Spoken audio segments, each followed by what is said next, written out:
pressure ever. We don't have any wind.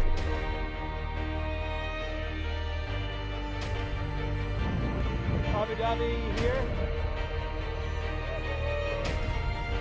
It's quite busy on the radio.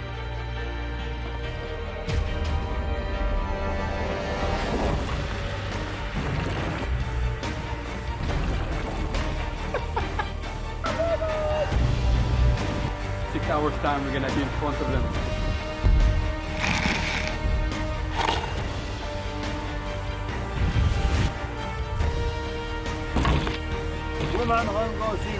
Sanya.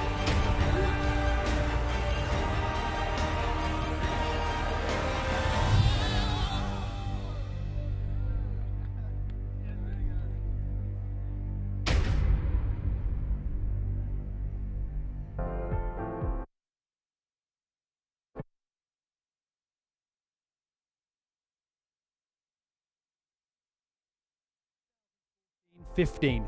Today is the start of leg 4 that will take the sailors on a 5,000-mile journey to Auckland, New Zealand, as we say goodbye to China and a race village packed with well-wishers. The sailors have been preparing themselves for the expected strong winds waiting just outside the shelter of the dock. Yesterday saw the Volvo fleet racing in Yawlong Bay for the Team Vestas Wind import race Sanya. Shifty conditions dominated the racing, but Dongfeng made the wind shifts work a little more in their favour, and after an exciting 3 laps, the Chinese boat took the win here in Sanya. I'm Niall Mayan, and joining me for commentary today, an America's Cup sailor, 4-time Volvo racer, and now Team SCA Shore manager, Richard Mason. Now, Richard, a difficult leg ahead? Well, a very difficult day ahead. We're going to see the import race that we saw yesterday. Absolutely brilliant. I was still shaking for an hour afterwards yesterday, and I wasn't even on the boat. Awesome. And then we've got to go across the Sanya Bay here to the Buddha. It's around about 40 miles, expecting big transition zones there, so that means we could see big lead changes. And then coming back across here and into the South China Sea, which current forecast has wave heights of over 4 metres, 25 to 35 knots of wind, and the pusher's going to have to be very careful.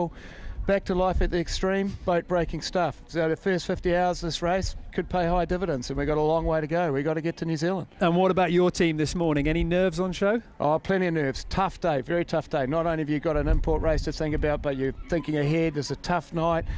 Lots of very attentive faces talking about what conditions to expect tonight. Think I saw a few seasick pills sneaking down in the background. Definitely those media guys, mate. They, you know.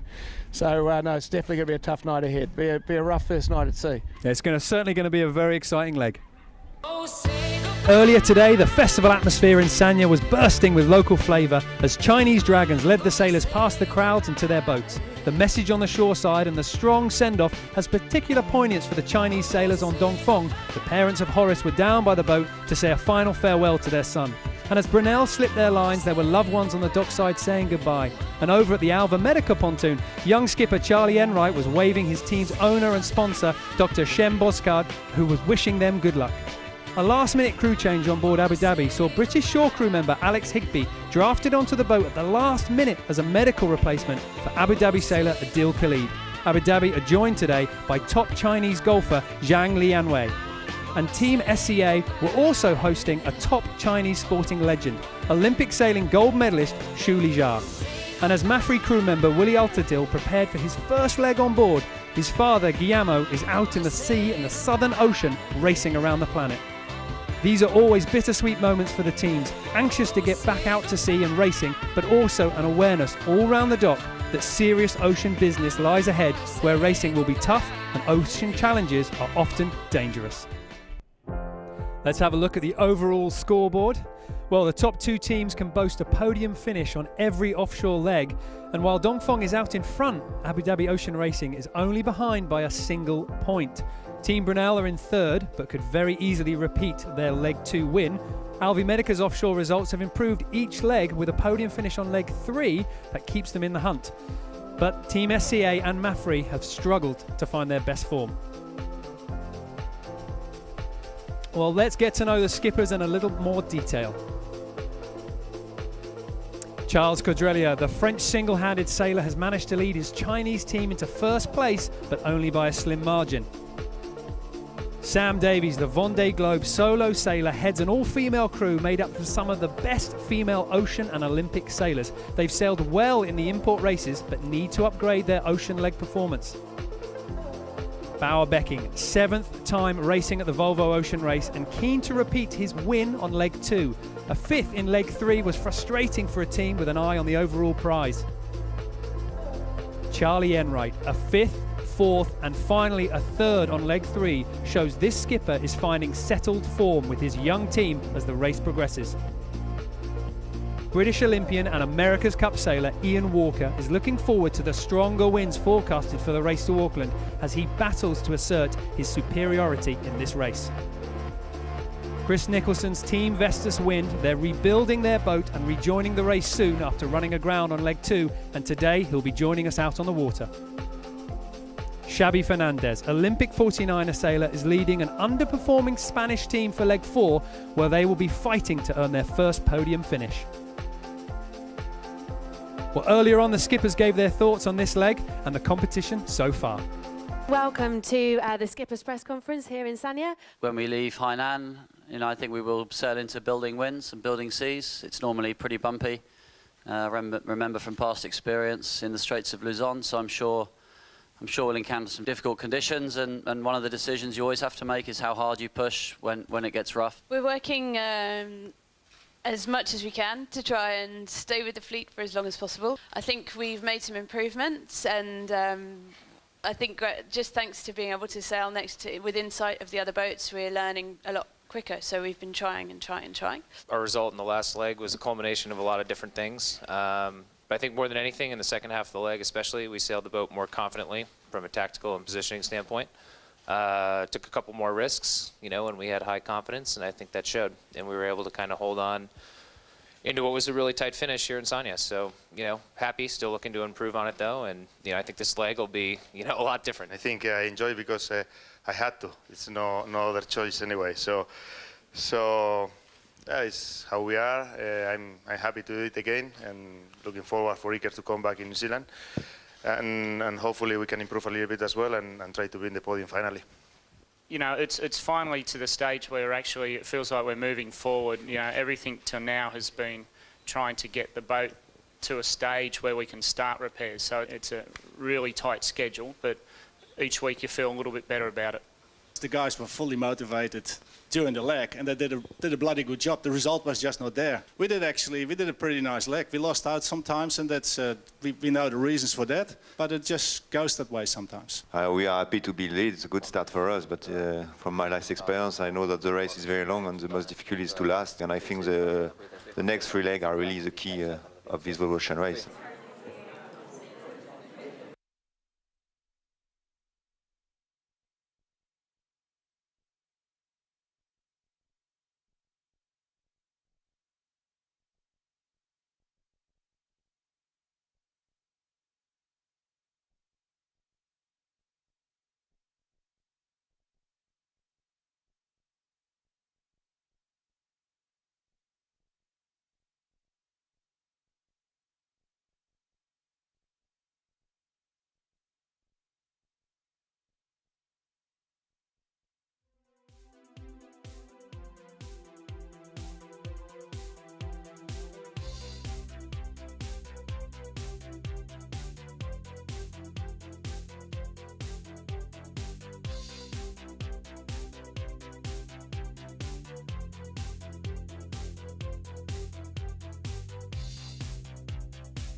Each one has a component where it grabs hold of the breeze and bends it round.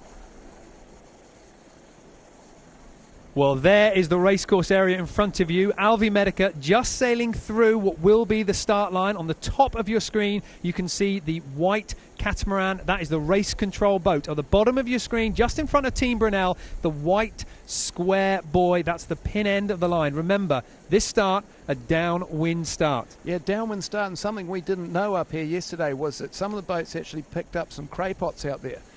Two boats actually, so it created quite a lot of havoc. So a very tricky start line area to be manoeuvring in. Not a lot of navigable water either. It's quite shallow, so you've got to be very careful where you're manoeuvring, and you're quite tied up on your ley lines to come in there. So it's it's trying to like drive around in a very small car park. So there we go. That's the starting area. We're inside 40 seconds, and it's a bit of an odd picture at the moment. There isn't too much agreement among the fleet as the best way to approach this line. Alvi Medica, Team Brunel, still going upwind, while the other boats already lining up for their charge onto the line. Abu Dhabi Ocean Racing, Team SEA and Mafre all now onto their final approach on the line. Team Brunel and Alvi Medica coming down hard. They're a little bit late for the line. Team SEA and Mafre leading the charge to the start line, and it looks to be a very strong start from the Spanish boat Mafre. Nice start from Team SEA as well. They're really on the money there. It's, being a proud team member here, it looks great. Fantastic. Interesting, they've all gone for that looking down, left-hand side, left-hand of our screens, and I tend to agree with their thinking out there. Good pressure out to the side, right-hand side of the racetrack looking pretty light at the moment. We can see on the screen the left-hand side, Mafre just struggling to get the best out of their A3. Abu Dhabi Ocean Racing as well, just slightly under trimming their sail. And of course, as the boats jostle for position off the line, the winds, the effects, it's so difficult to trim. Yeah, crucial times here, crucial times. You've got to keep on edging ahead, because out the back of all these spinnakers comes dirty air. So the minute you fall back into it, they're going to stretch out ahead of you. You almost got to jibe out. So then you've got that decision: do I believe in this hard enough? Am I going to keep going this way, or am I going to suck this bad air and suffer? Or have I just got to bite the bullet and jibe out of here and clear my air? Well, there you can see the bow team on board all the boats clearing the head sail, the largest J1, down onto the deck. They're now firmly onto the downwind course, and it's very, very bunched together. Canute, how does it look from where you are? Well, we are just to the weather of Alvi Medica here, and what a start. I mean, most of the fleet on port. Brunel tried to get the starboard advantage, but they were too late in, Chris. Yeah, there basically was no starboard advantage, but it's so good here watching all the bows, and everyone's just trying to protect their air here. If you get bad air, you're going to end up falling right behind the pack. How did your team come out, Kit?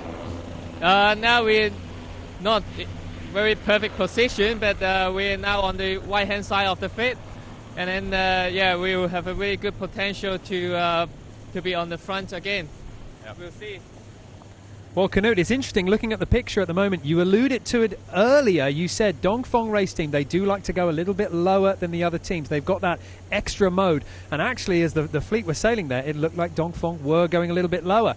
There you can see the screen. Dongfeng on the right. Maybe they're just struggling to find a little bit of power at the moment. But earlier on, it looked like they were going a little low. Out in the lead, Mafre, Team SEA and Alvi Medica locked into a battle. Yeah, interesting here. The course is a little bit biased, which means that you're going to be on one of your jibes for longer. Port jibe, definitely the long one from where we're viewing this at the moment. So I'd say right now, if any sort of header, which means the bows come down away from the wind, they could actually lay into the bottom mark. So this is the long one.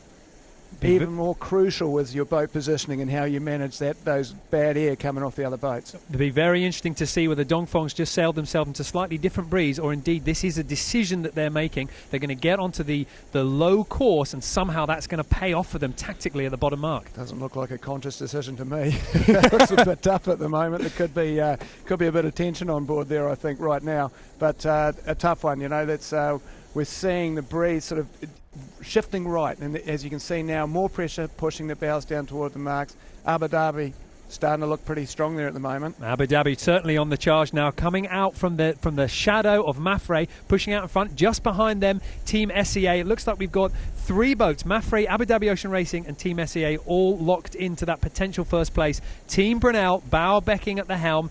Just got to find a way through this pack, and of course they're all going to condense by the time we get to the bottom. Absolutely crucial times here, because if Abu Dhabi Ocean Racing and SEA can hold their lines in, and the more weather 3 boats have to jibe down, that's going to be very expensive. So really right now Ian and Sam will be playing a game of we want to go forward but get gauge to leeward. We want to be coming down onto our ley lines into those bottom marks. If they can get in there, it'll be a clean fill round the left hand mark, heading back up to the top.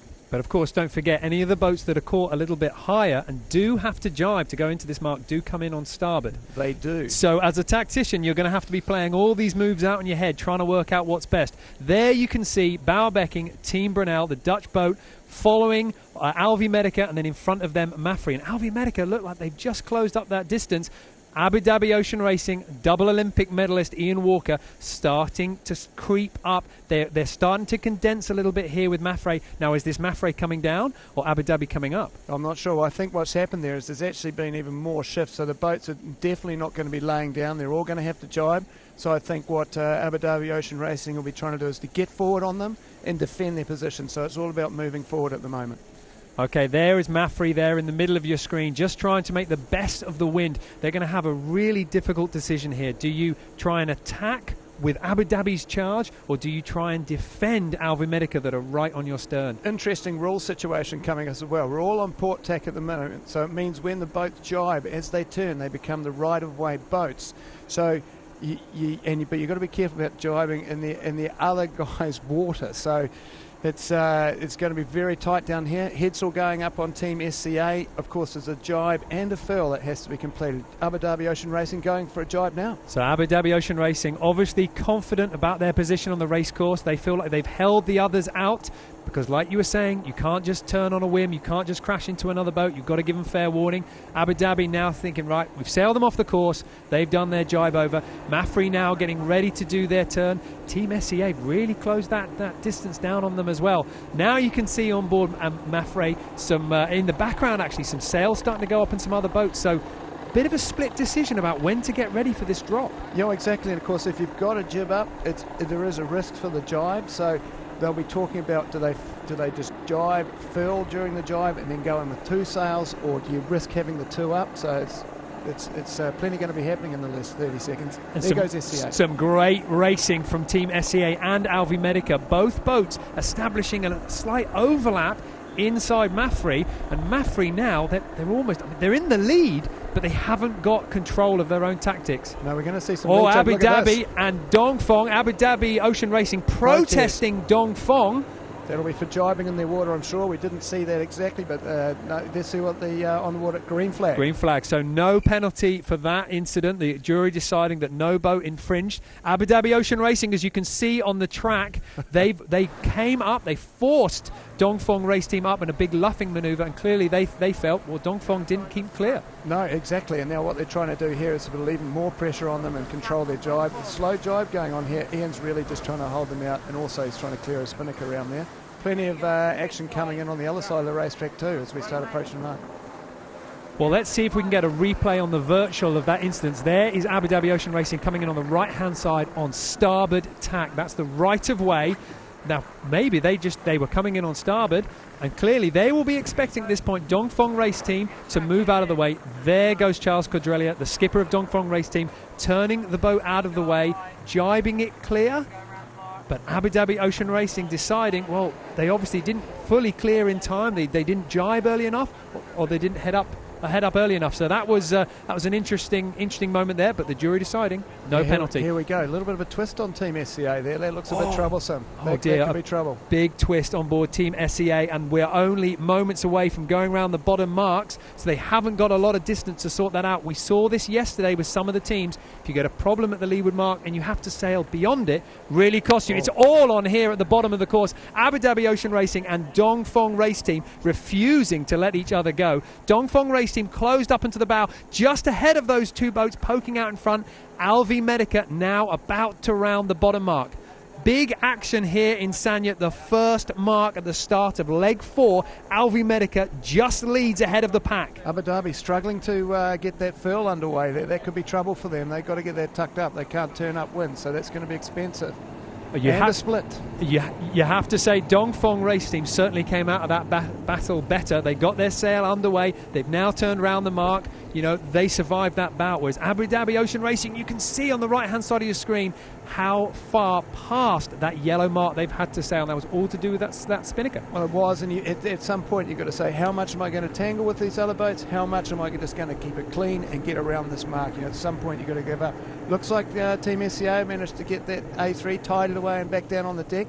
I hope that's ended up being a good fill, because we don't want to see a twist at the top. And of course, that battle with Abu Dhabi and Dongfeng has played nicely for teams like Brunel and Team SCA, slowed the pack up a little bit, and they've slipped inside. So it's now Abu Dhabi out the back chasing. Let's just not forget that the intensity they're racing in out here at the moment, they've got 25 days to go. They're going to be up all night.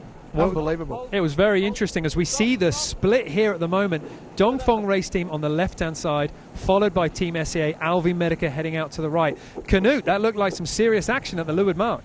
Oh, they were amazing. I mean, but it's all about maneuvers. And Nico, who do you reckon did the best job there at the bottom? Dongfeng and Alvi Medica, but like it was anyone's bet going into it. Like at one stage, Mapfrey was the best position, but like it was really, I guess, a fluid situation. Boats going to either mark and splitting, and problems on several of the boats. But I mean, you would ask yourself, I mean, looking at this, they have 21 days minimum from here to New Zealand.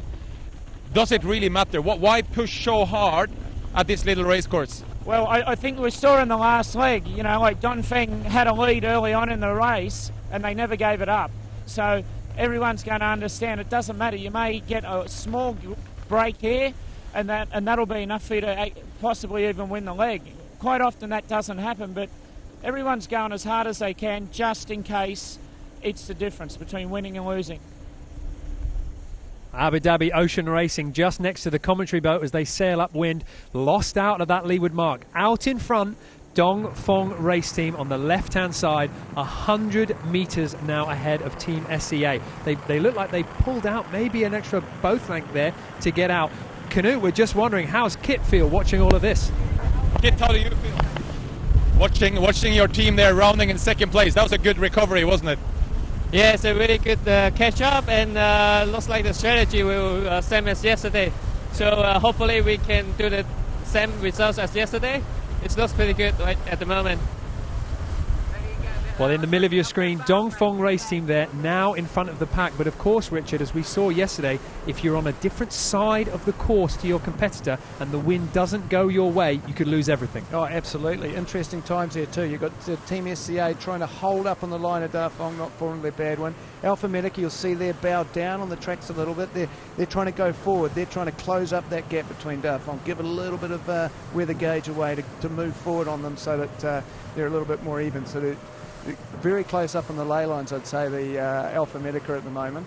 Going to be pretty interesting as they come into this top mark. Much more geographical effect. You know, the wind's going to be more shifty and more puffy as we get to the top end of the track.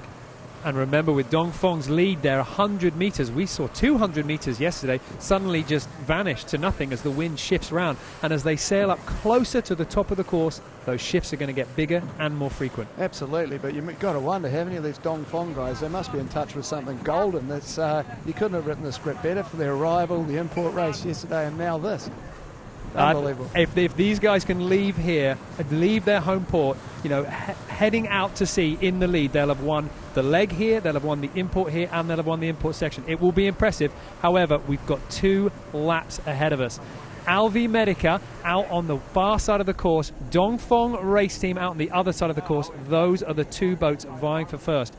Behind them, a little bit more of a pack, Team SCA and Brunel, following Dongfeng race team and the Spanish team Mapfrey. Very nice to see Mapfrey in the hunt on this race. Absolutely, looking a bit tidier out there today. Probably just putting a little bit less pressure on themselves. You know, I'm sure their game plan was like, let's just get around the racetrack, keep it cool, don't break anything, don't do anything stupid. 5,000 miles to go. You know, that's, you've always got that in the back of your head. You don't want to break a jib on a dagger board or something like that now. Long way to go. Now, it's very interesting as we look at the virtual here. Even though Dongfeng race team, they're in front of Alvi Medica, but the big question will be, can Dongfeng race team lay that top mark? It almost looks like they're going to be able to reach those top marks without another tack. But if Alvi Medica, that you can see in the middle of your screen now, if they can lay the top of the course without tacking, and Dongfeng does have to tack, then it might go Alvi Medica's way. Yeah, and they're in a lot of pressure at the moment. You look at the angles at the moment now, they're well heeled, you know, they're flat water, they're They're definitely in their optimum upwind. They've got to be one of the quickest boats on the racetrack. Something else is important for these guys. No other boats around them right now, so they can just sail their own modes. You know, they're not trying to sail a little bit higher and spit the boat off the weather side off them. They're just full VMG upwind, going as fast as they can. Well, it's very interesting that this, of course, is the import section of this offshore leg, and we're worrying about boat to boat, but of course there are 25 days left before these boats can stop racing. Now, Canute, I'm just wondering, as we're trying to pick out who's going to be leading at the end of this leg, Alvi Medica or Dongfeng, where's your money? Well, I'm not allowed to have any opinions. I have to ask Chris Nicholson next to me here. What do you do, Chris? I'm going to put it on Alvi Medica. You know, there's good breeze on this side of the course, and I'm not sure about you guys, but it looks like they're actually going through the water a little faster up on this side of the track. But you know, and then there's nicely set up for the tack and set. So I think a bit more advantage to Alvi Medica. Well, that was Alvi Medica. And Kit, who's winning the first market? For sure, I will say Dongfeng race team, and it looks we're more close to the gate, to the left gates, and we don't have to do the tack, so Dongfeng did a pretty good job. From our position, it looks like Dongfeng is going to lay, and I think if they can lay, they will clearly make it. Well, thanks, Canute. That is going to be the big question as we get into the final section of this leg. We've got about a quarter of the leg left to go. Can they lay? Are they going to be able to stay in front, or is Alvi Medica going to overhaul Dongfeng? It's going to be very interesting, because I'm just looking down at a few patches on the water here coming off. Boats are sailing quite different angles out there at the moment, so starting to get into this really shifty stuff. So from here on in, it's going to be really just shading the shifts you've got. Look at SCA at the moment. They're really up there in a high mode. Big gust of wind coming through there. Yeah, there must be 15 degrees difference between them and Alvi Medica right now. So this is your heads out of the boat time. It's time to try and pick a few nice shifts, get the right side of a couple, and see if you can really just get that every little last metre out as you come into the top mark. Of course, on board now, tactician's talking about getting to the top mark. Pit guy, he's talking about, righto guys, time to set up. You know, he's talking about timing for getting which side they're going to hoist from. Dongfeng just starting to get their A3 up off the deck at the moment. Looks pretty early, but that's not early. You know, they're going to get it halfway up, tack over onto it, complete the hoist. It's all about saving it, making sure you got a good rounding. Look at this, all closing up on the screen. And it looks like Dongfeng race team are going to lay this top mark and manage to hold off the battle from Alvi Medica. Alvi Medica did a great job at that leeward mark. They looked like they're going to be secure in second, but they were just waiting out for that little shift that was going to punish Dongfeng. Somehow Dongfeng, gift of the gods, they managed to keep it on their side. Well, unbelievable, really. You think about how much further Alvi Medica have had to sail, and Dongfeng have just laid all the way up. So lovely call by the boys. Obviously all the sailing around here in their training period's paying off. There you can see the bow team on board Dongfeng getting the A3 sail, the downwind sail, ready to go. It is early. It's surprising to see these A3s go up so early, but of course this is the first part of a 25-day race. It's all about keeping it calm, keeping it settled, and not breaking anything. There in the middle of your screen is the two marks they're going to be going round. You have to sail between the buoys, and then you can pick one or the other buoy to go round. Dongfeng race team firmly in first place, Alvi Medica chasing hard in second. Be interesting to see what they do here as they bear away and set. I'm guessing they're not going to go too far this way. They'll be wanting to look at a jibe pretty early, so you'll see them unfurl, and they may even jibe through the set. Looks like that's what they're going for. Yeah, pretty safe call that. I'd be happy with that. So a jibe set at the windward mark for Dongfeng race team to put them onto the best course to the downwind mark early on. Chasing behind Alvi Medica, Charlie Enright, the 30-year-old American skipper, hoping to overhaul Dongfeng before they can get too far ahead. Yeah, looking like SCA a little slow there at the moment. Not sure so we've got is. one more lap to go. Once more down to the bottom, back up to the top. Then we go round the leaving mark just next to the harbour, a hitch out to the statue, and then all the way to Auckland. Over 5,000 miles to go. So some real action. I wouldn't have predicted that these boats would be fighting it out this hard. I'd almost say that they'd be taking it easy, but of course we've seen such close finishes, and there's Team Brunel in the middle of your picture, and Team Brunel on the last leg lost out by only 1 minute 40 seconds on the team ahead of them. So really close racing. There comes Team SAA up to the top of the course, still within fighting distance, but they're going to have to close up a few boat lengths. Yeah, it could be a little bit of pressure on there at the moment. Maybe they had a little trouble from that last fill. I don't see the A3 all the way up. There it goes, it's going up now, so guessing they're going to be looking at a jibe set as well as they get everything on the halyard locks and look to unfurl. almost kind of the race officer to allow this course to be set slightly biased, just so people aren't having to do too many manoeuvres. They can save a bit of energy. Abu Dhabi Ocean Racing, that mistake at the bottom of the course costing them dearly, still in last place, but they're only a few metres behind Team SCA.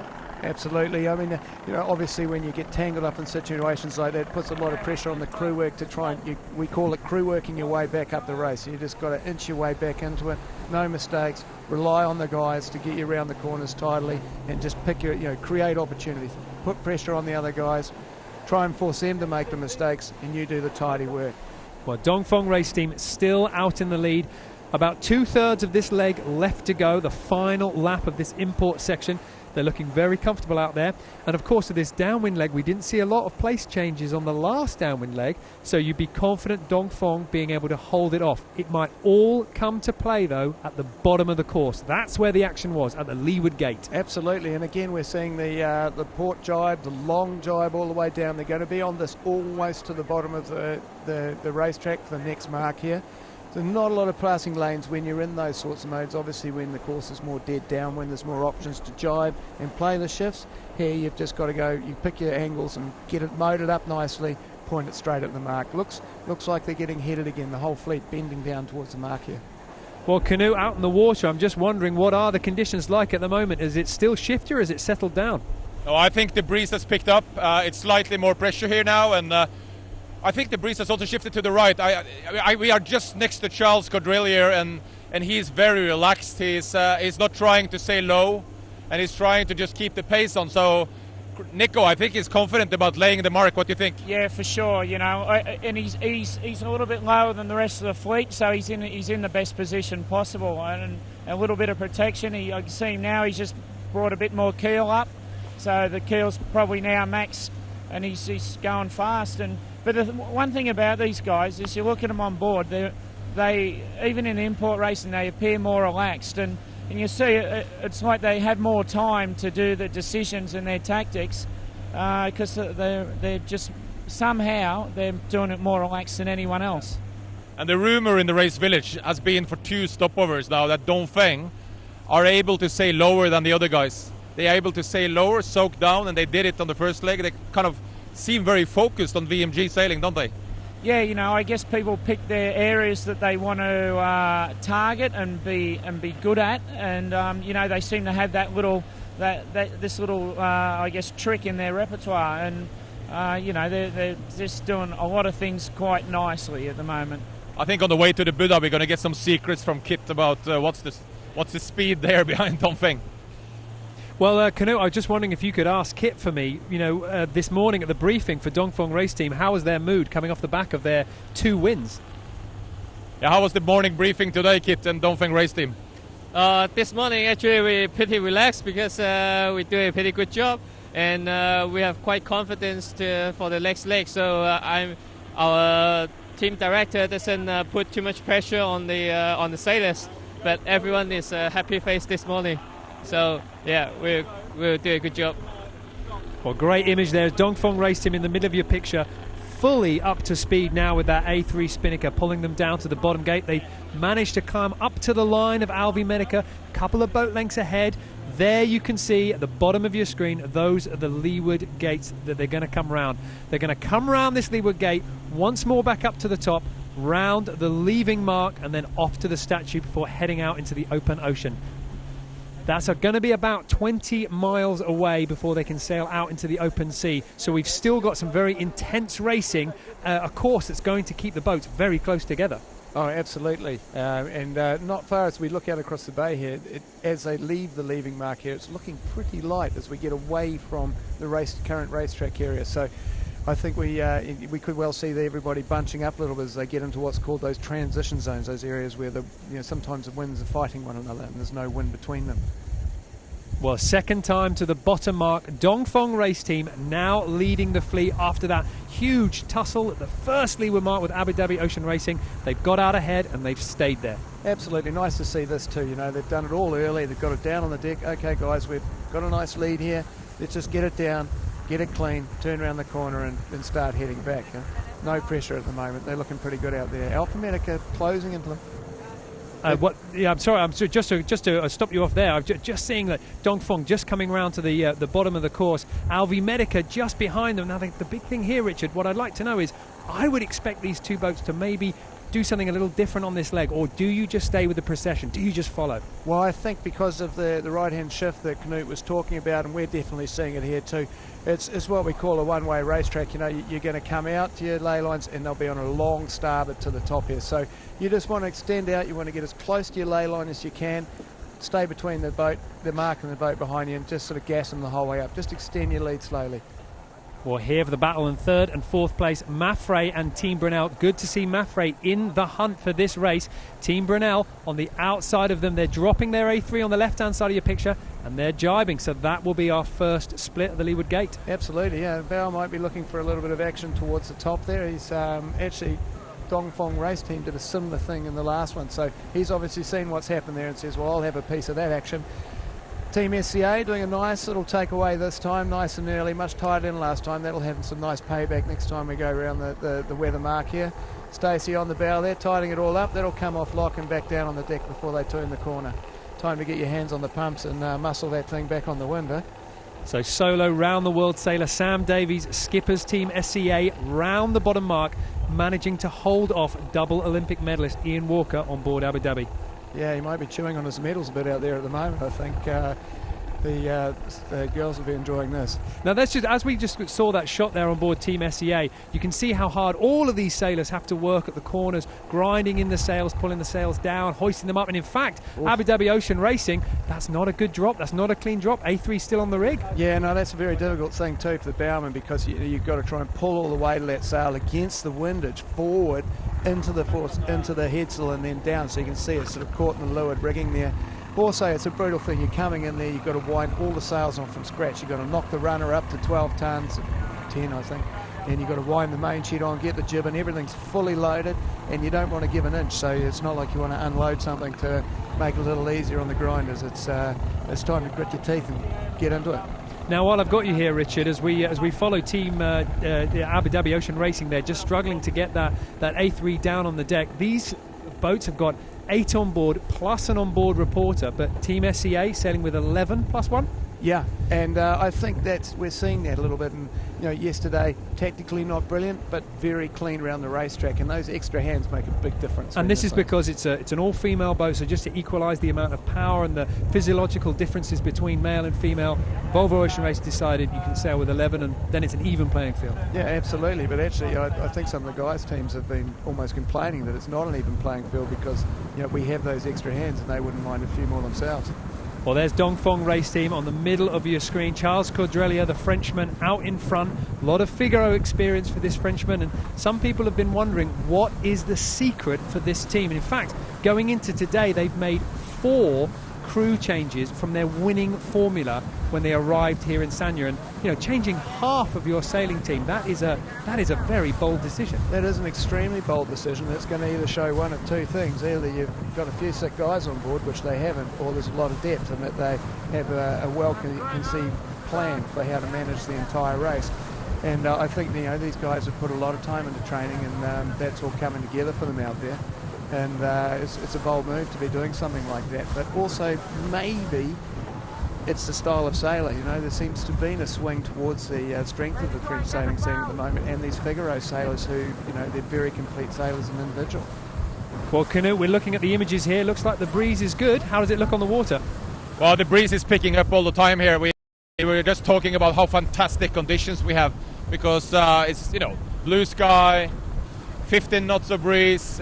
People don't think about China as perfect sailing conditions, do they, Nico? But this is the second time we're here, and every time we've had really good conditions. Absolutely. The conditions for racing here are like second to none. It's like flat water and a few shifts, enough for the guys to have some lead changes. But again, we're seeing a lot of it's coming down to the mechanics of being able to get your A3 away and deploy it as fast as possible at the top mark. Yeah.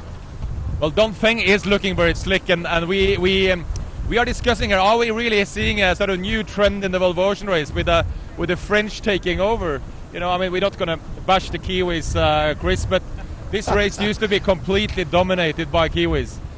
When I started in this job in 2008, everyone said it was the Kiwi around the world race, and there was one French sailor, that was Sidney Gavinier. Now, last race was won by a French boat. Now there is French sailors on almost every boat, and there's, as far as I know, only 3 New Zealanders left on the fleet. As an Aussie, I guess you're sort of feeling pretty free to speak about this. Yeah, I can sit on the fence on this one, but it's interesting. You've got to look at the passion in France in regards to the sport in general of sailing, and it's for sure I think one of the most popular and keen nations in regards to sailing in the world, and it's reflecting. You know, the more people participate, and their Figaro sailing. It suits them, as Richard said, it just suits them perfectly for this style of racing where you're multi-skilled and you bring all those skills together in one team, and you know, they're a very, very formidable nation.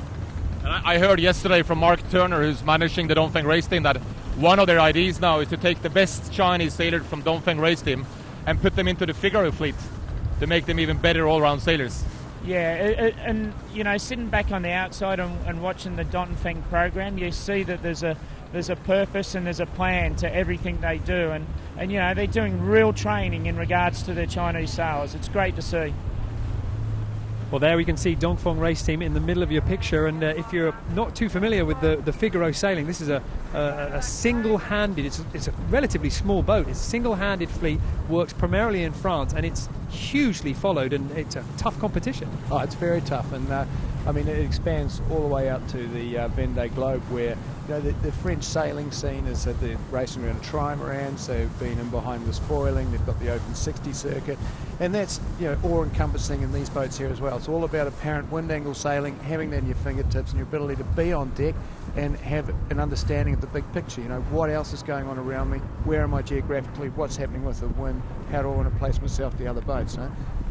And of course, you know, a lot of the top sailors, in fact, almost all of the top offshore sailors in France have come from the Figaro fleet. And Dongfeng race team, in fact, they've had almost all of their sailors today, apart from the 2 Chinese sailors on board and Martin Strongberg from Sweden. Everybody else has been in the Figaro fleet learning their stuff. Well, absolutely. Well, we have a couple of sailors on board Team SCA as well. Of course, Sam Davies has spent an enormous amount of time sailing in the Figaros and in the Open 60 fleet. Liz Wardley the same. You know, really, that's where they've you know, learned their trade, and it's probably why they're such dominant team members within our group. They contribute an awful lot to what's going on on the water there. Well, their Dongfeng race team still leading the pack, once more back up to the top. From there, they come into the harbour, round a rounding mark just off the harbour wall, then out to the statue about 20 miles away, turning back on themselves and then sailing out towards the sea. And we're expecting them to round the headland just to the south of the city of Sanya at around about sunset. So they're still going to be very tightly packed together for the next few hours. Yeah, absolutely. Yeah, just looking at the angle as we get the overview there in 3D, you know, they're going to be coming away from here, and as they sail away, looking at what I'm seeing on the water here, the conditions are going to get lighter. Dongfeng race team just coming to the top here. They're going to come over towards us now, very close into the marina. So it's going to be attack for Dongfeng race team to reach that passing mark by the marina wall, firmly in the lead. They've taken the lead and they've started to stretch it. Absolutely. Just looking at what's going on the back there as well, looks like Team SCA are holding off Abu Dhabi Ocean Racing nicely. Dafong going into a nice tack there. Looks like they're pretty close to the ley line for that clearing mark. So there you can see Dongfeng race team, the tack is in, and now they're on the lay for the passing mark. It's a large yellow buoy just coming out the left-hand side of your picture there. Behind them, Charlie Enright and the young American team of Alvi Medica chasing them down in second place. This is a great way to start an offshore leg for this American team. They really are just starting to cut their teeth, these guys. They're taking a step up in everything they do. You know, I'm sure Will Oxley, you know, he's got a nice handle on things. He's helping push them there. Actually saw a bit of an old salt round town this week. Tony Mutter rolled out of retirement for a bit of a star appearance as coach. In fact, he was a little disappointed with Dongfeng's performance yesterday. He thought he was going to become the super coach after the first lap and step in and bring a team straight to the top. I think his daily rate was going to go through the roof. Well, there's Dongfeng race team in the lead. Maffrey are now round the mark in third place. Canute, the fleet starting to stretch out. It's starting to stretch out, but you know, what we know from the last race is when we had this little lap and we got down to the Buddha, which is just 14 nautical miles to the west of where we are. and on that way there was plenty of holes, no breeze. There was gusts, there was shifts, Nico, and we all remember that disaster. Puma sort of leading the fleet, getting completely parked up. Everyone sailed around her, and they were left an hour behind everyone. Yeah, like you sit here now in 10 to 15 knots, flat water, and thinking like the conditions are great, but obviously we can't see what's down at the Buddha. And literally last time we had like 180-degree shift and then a complete shutdown, and Puma basically sat in it for hours while the rest of us sailed off. We're sitting here looking at the Dongfeng, which is just now rounding this mark close to all the public that is standing on the marina here. There's lots of people standing, waving flags and all kinds of things at the boats. And looking at the Dongfeng, guys, I mean, everything just looks relaxed. It looks like they're out cruising. Yeah, it does, and it shows it obviously gives them a little bit more time for their tactical decisions, and that's where they made their gains yesterday, just by going the right way and keeping it calm. And it'd be interesting to hear the audio on board. I suspect they're probably a little quieter than most of the other teams at the moment. I know they had a bit of an English struggle there in the beginning on the team because the French were not. It wasn't their strongest thing, and the Chinese didn't. Maybe they speak less. Maybe they just talk less. Maybe they can't understand each other, and that's how they get away with it. But no, like they know exactly what they're doing, and they're well orchestrated. Well, let's ask someone who's sailed on board. Kit, how's the communication on board? Is Charles a quiet guy? Does he scream? Does he yell? Does he talk loud? Or what does he do? Yeah, basically, Charles is sometimes we're yelling a lot, and sometimes it's really quiet. But we know what we are doing. So sometimes even they speaking French, we know what's the next maneuver. So for the Chinese, we just do what we have to do. So he speaks French when he gets upset, does he? Yeah, he speaks a little bit French, but we understand. We can see his body language. We know he's upset, but also sometimes we see his happy face. So. Team Brunel now chasing the rest of the fleet round the passing mark. These boats have had to thread their way through the rest of the fleet approaching. Behind Team Brunel, Team SCA, Sam Davies the skipper, and on the helm today, different helm for this race, Carolyn Brewer taking the helm for the import section. There they go through their tack, their A3 up and ready. They're going to have a nice clean exit from this mark. Behind them, Abu Dhabi Ocean Racing. Yeah, Ian won't be too happy with this exit, but an interesting one right about now is that we've got to get these jumpers off. All the boats have on board some jumpers at the moment. We have Shu Li Jia on board, gold medalist, and at some point here she's going to have to pick a good time to leap off the back, a leap of faith, so and somehow get picked up by a chase boat. Well, I'm sure we might catch some images of some of the best jumps that we got. Some of the ones in Cape Town were pretty fantastic. There we can see Abu Dhabi Ocean Racing. They're going to have to be starting this leg behind. They're going to have to chase the whole of the fleet, and that's not what Ian Walker wanted to do with leg 4. Absolutely not. Now he'll be looking to regain that very quickly, I think. But now from here, I think that you've almost got the monkey off the back. You've gone round. You haven't caused any unnecessary damage as you go around this import course. You're going to start stretching your legs out towards the Buddha. Very tricky though coming up here. I think what we're going to see is the boats accelerate out of here, and then possibly there'll be some compression. We've discussed transition zones, a couple of them within our navigation team this morning. Be interesting to see how those pan up. I think we could still see possibly a different boat leading out of here. Dongfeng race team out in the lead. You can see Charles Cordrelia at the back, getting their jumper ready to go. Walder Janu, the dumper on board Dongfeng race team, Swedish table tennis player. He's gone to 5 Olympic Games. He's got 6 European Championship titles under his name, so pretty impressive. I hope he's confident in the water, because here he goes. Oh, his feet got taken out from underneath him there. But there goes a life jacket. That's always a good sign. That water does look a little bit cold. Yeah, no, he's probably a little more uncomfortable in there than around the old ping pong. Well, there's the rib to pick him up. He doesn't have to swim all the way back to the harbour. No, that's all good. And I guess we'll see a couple of others come off the back. Interesting to see what's going on out here again. We've got Dongfeng going back out for the pressure side of the racetrack. SCA seem to be going into extending a little bit more on starboard here. So Alpha Medica, from where I'm sitting, could be a little bit lighter in that corner there. So Well, now we can start to see that this fleet can stretch out a little bit. The tight import racing style, that's gone out. Now we've got a slightly longer stretch down to the Buddha. And when do you make the transition to pure offshore sailing? Like, when do you get to your watch? Well, you probably won't get into your watch until tonight. And I think everyone's going to have to be pretty alert for the next 6 to 8 hours of sailing. Once you get your nose out into these more uncomfortable conditions, you'll be a little bit more on the wind. There'll be a long port tack. So I'm guessing at that point you'll start getting the stack up, tidying up down below, and having a chat about settling into life offshore, which is, first night's always a little bit tricky. Takes a day or two to settle down, but then the nerves disappear and you're into it. Well, there you can see Julie Jarre getting ready for her jump on board Team SCA.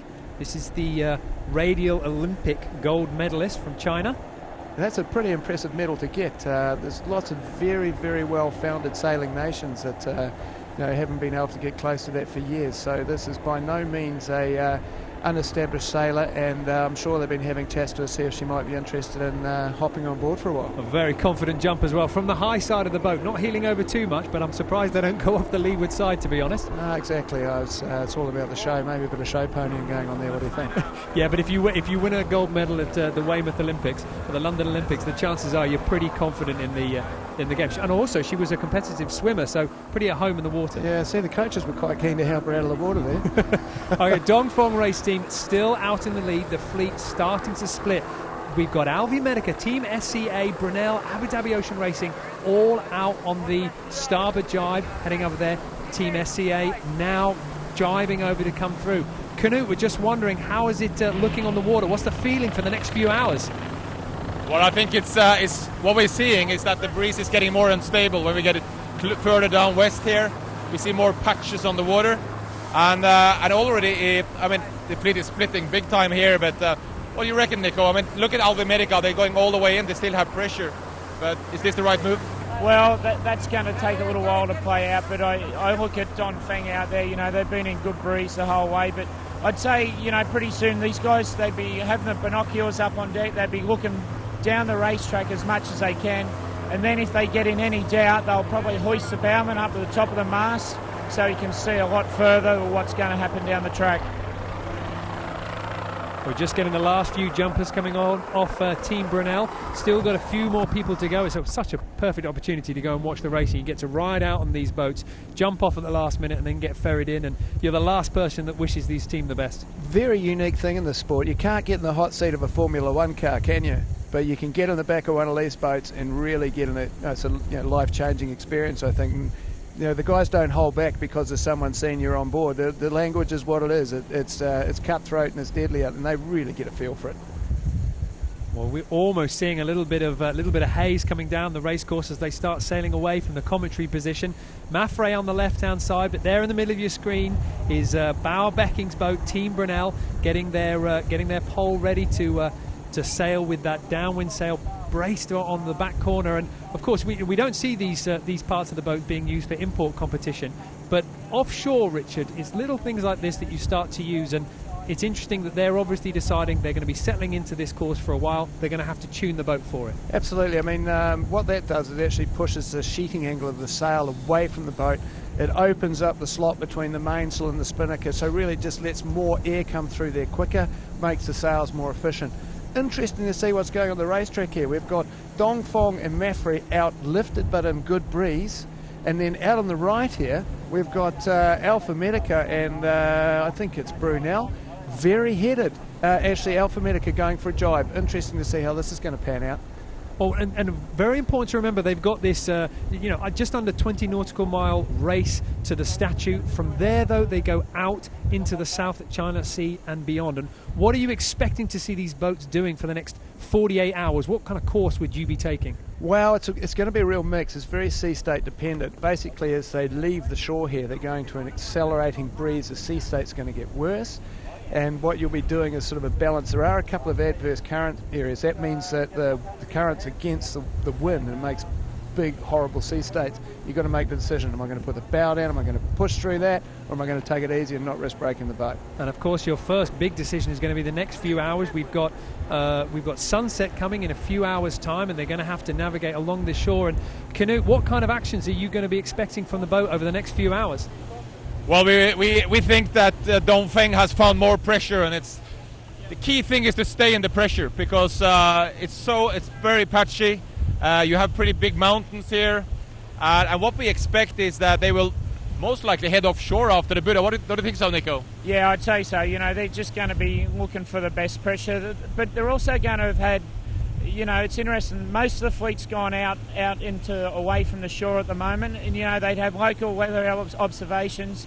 Normally, you know, you'd be in contact with somebody who's down the coast, so you'd have a clear picture of what you're going to expect in the, you know, the hours ahead. And the critical thing going back out east after the Buddha is how close to Sanya do you dare to be? Because if you really manage to cut it short, you save distance, because you're going to be upwind east of Hainan. But if you get too close, you get parked up, obviously. Yeah, and you know, they're obviously monitoring the breeze that they have now, so this is basically almost the water that they'll come back through, and I think they'll hopefully come in fairly close to the island. It doesn't look very pretty from Alvimedica right now. It looks, we're right with Alvimedica, and we look forward, and it looks like Dongfeng is going to cross them miles in front, doesn't it? Yeah, it looks like Dongfeng's almost across their bow now, so it's amazing in such a short time. You know, Dongfeng's probably almost put on half a mile distance on Alvimedica. You know, they're almost across their bow right now. Now the boat's out on the left here. They're in very, very good pressure. They look like they're dragging it down nicely. Team SCA are into it. Looks like Alvimedica just starting to get on the edge of it now, but big gains for those guys out that are further out to sea at the moment. One thing they're speaking about, we've got very clear skies above us at the moment, which means those transition zones are probably going to be less. You know, normally they're associated with some sort of cloud cover or building cloud over the land. Right now, it's a little bit hazy. Looks pretty clear though. There's Abu Dhabi Ocean Racing in the middle of your screen. Double Olympic medalist Ian Walker on the helm. We're just following the bow team up the front there, getting ready maybe for that little bit of a transition between inshore mode and offshore mode. It's very tempting when the racing is this tight to keep all of your crew working hard, but at one point you're going to have to flick the switch. People are going to have to start taking some breaks and conserving energy. Yeah, absolutely. I mean, right now you've got your best players in their best positions, but what you'll be doing is sort of taking your helmsman, you'll switch them out after an hour or two. Make sure you start slowly doing on deck a more normal rotation around the people, but you'll still be going into your normal positions for manoeuvres. So that basically means that you know, everyone's on the spot, and you'll be there until things settle down. As you exit Sanya later on tonight, everyone will be on the money. It's a good way of getting rid of all that adrenaline. And when would you be expecting these boats to crack open the first meal and that first definite move into, okay, well, let's take a little moment to eat some food? To be brutally honest, I don't think there'll be a lot of eating tonight. You know, the OBRs will probably pop dinner on around 8 o'clock. Differs a bit with different boats, but you know, you tend to eat at 6 and lunchtime, or 8, 10 and 2, but they'll be pretty rough out there tonight, and always, you know, the first night's nerves and what have you. So if you're eating something, it's probably more likely to be a bit of a power bar to keep you kicking along, and probably more about just getting a little bit of shut-eye. So, Canute, we're just discussing here the possibility of these boats starting to change modes and start getting into their offshore mode. What kind of clues could we be looking out for that that's about to happen? On board, most of them. So that's one sign that they're settling in. But this is pretty much an inshore kind of sailing type still, isn't it, before you get to the Buddha? I think they're going to be almost in their inshore mode as such until dark. You know, that they need to. Everyone knows they've got to get around the Buddha, and they've got to get away from the island in good shape. And it's going to be, you know, they're all going to be going as hard as they can. And then I think when it becomes dark, then they'll just settle into a watch system then. And you know, and they also know that they've got quite an uncomfortable, unpleasant night ahead.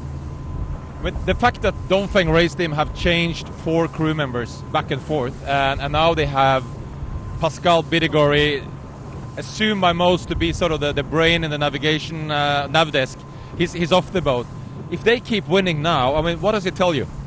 It tells you that they're very well planned and they're well organised. You know, I don't think to the Dongfeng guys that any of this is a surprise. this has been their plan, and they're sticking with it. Well, let's have a little bit of a look at the weather and how that's going to shape up over the next few days. This is going to be a very important moment as we get onto this leg. What kind of decisions are going to need to be made? Oh, it's going to be a tough one because you've got to deal with initially these conditions we've got now, a little bit lighter in the Sanya Bay.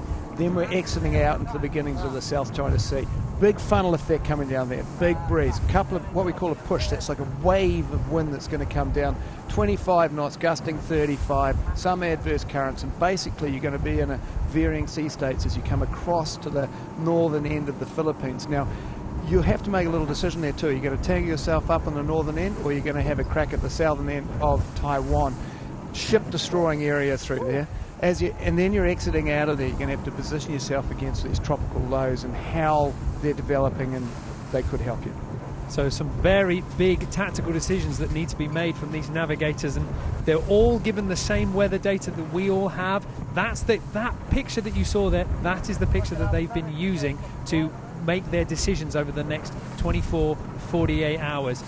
Alvi Medica, there they are, they're quite settled. All the boats now, they're just starting to spread out a little bit, still with a good 10 miles to go before we get down to the Buddha statue, before they can round that final point and then head out into the sea. And at that point, they're going to start leaving the shelter of the southern end of the island, and they're going to start hitting some big waves. Absolutely, it'll be time for boots on. You know, at the moment they're all out there in shorts and t-shirts, and they're they're going to be hot and sweaty and quite wet, and as they come out to sea, they're going to have to come off, do a rotation downstairs, put your mid layers on, get your boots on, get your weather gear on, get tucked up for the night. Probably start talking about how you're going to change gears, when you're going to change them. You don't want to be going from the J1 to the J2 and 25 knots of wind. You can do just fine in 20 knots of wind, but you want to do it early so you haven't got your bowman up there and leaping off 3-metre waves trying to get a J1 off the front. Well, of course, as they leave Sanya and they leave the bay, our programme will eventually come to an end. And back in Volvo headquarters in Alicante, they are getting ready to take over coverage and keep everybody informed about what's going on. Let's have a look at Jenny Tulloch and what she's got in store. I'm standing in race control in the Volvo Ocean Race headquarters in Alicante, Spain.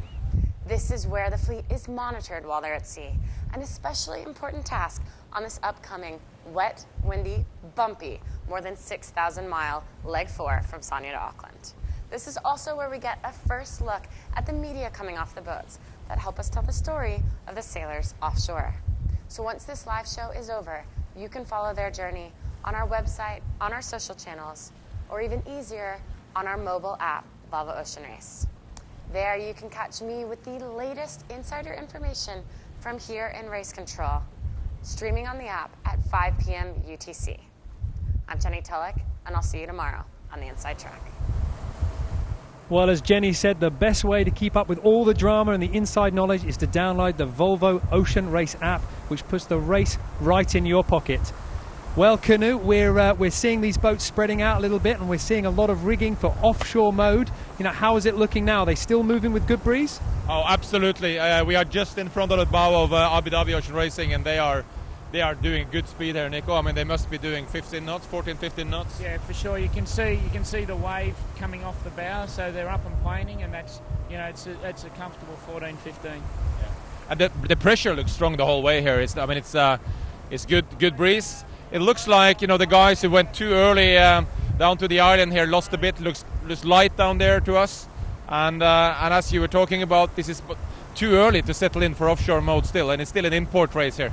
Yeah, for sure. And to be honest, I still wouldn't trust the breeze to be solid all the way and around the Buddha. It's like last time we came down here thinking it was all going to be settled down, and literally we had wind shift after wind shift, and it was basically almost like you're in a different country. If you were racing here right now, when would you start your watch system? When would you go from full crew mode to have your watch system? What would we all call that?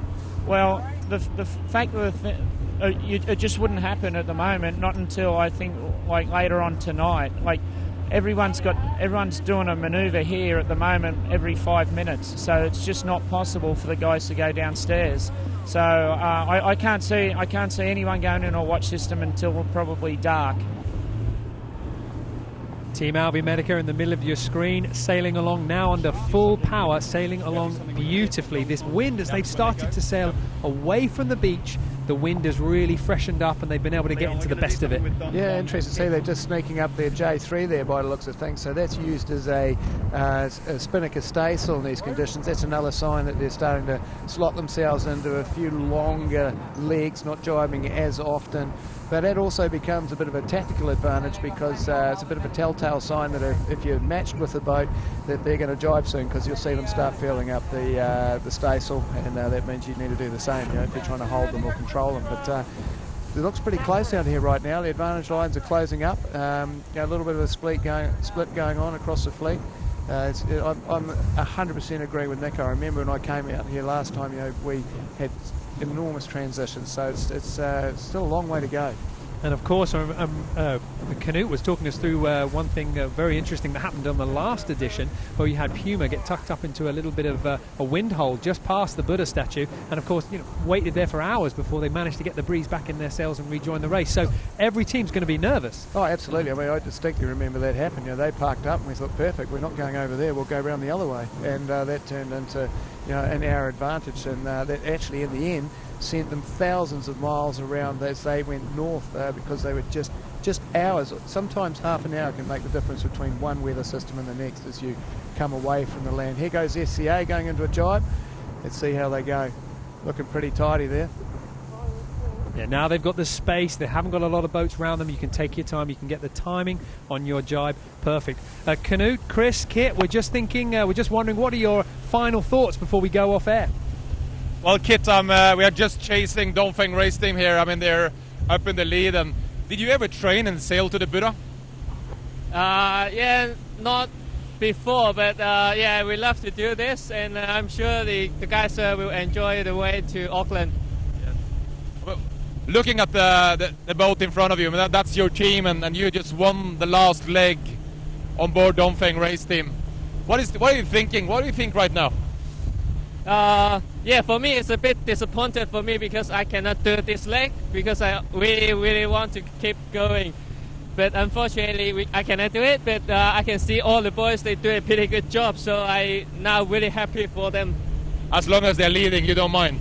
Yeah, exactly. As long as they're leading, I don't mind. And what's your plan right now? You're going to get on the plane to Auckland? Yeah, we have another training program for the Chinese, so we're going to do the tour of Arabia, and then after this we go to Auckland straight away for the arrival. That's a pretty cool thing. So basically the Chinese sailors on Dongfeng race team, they are going to do the Arabian tour on a MUM 30.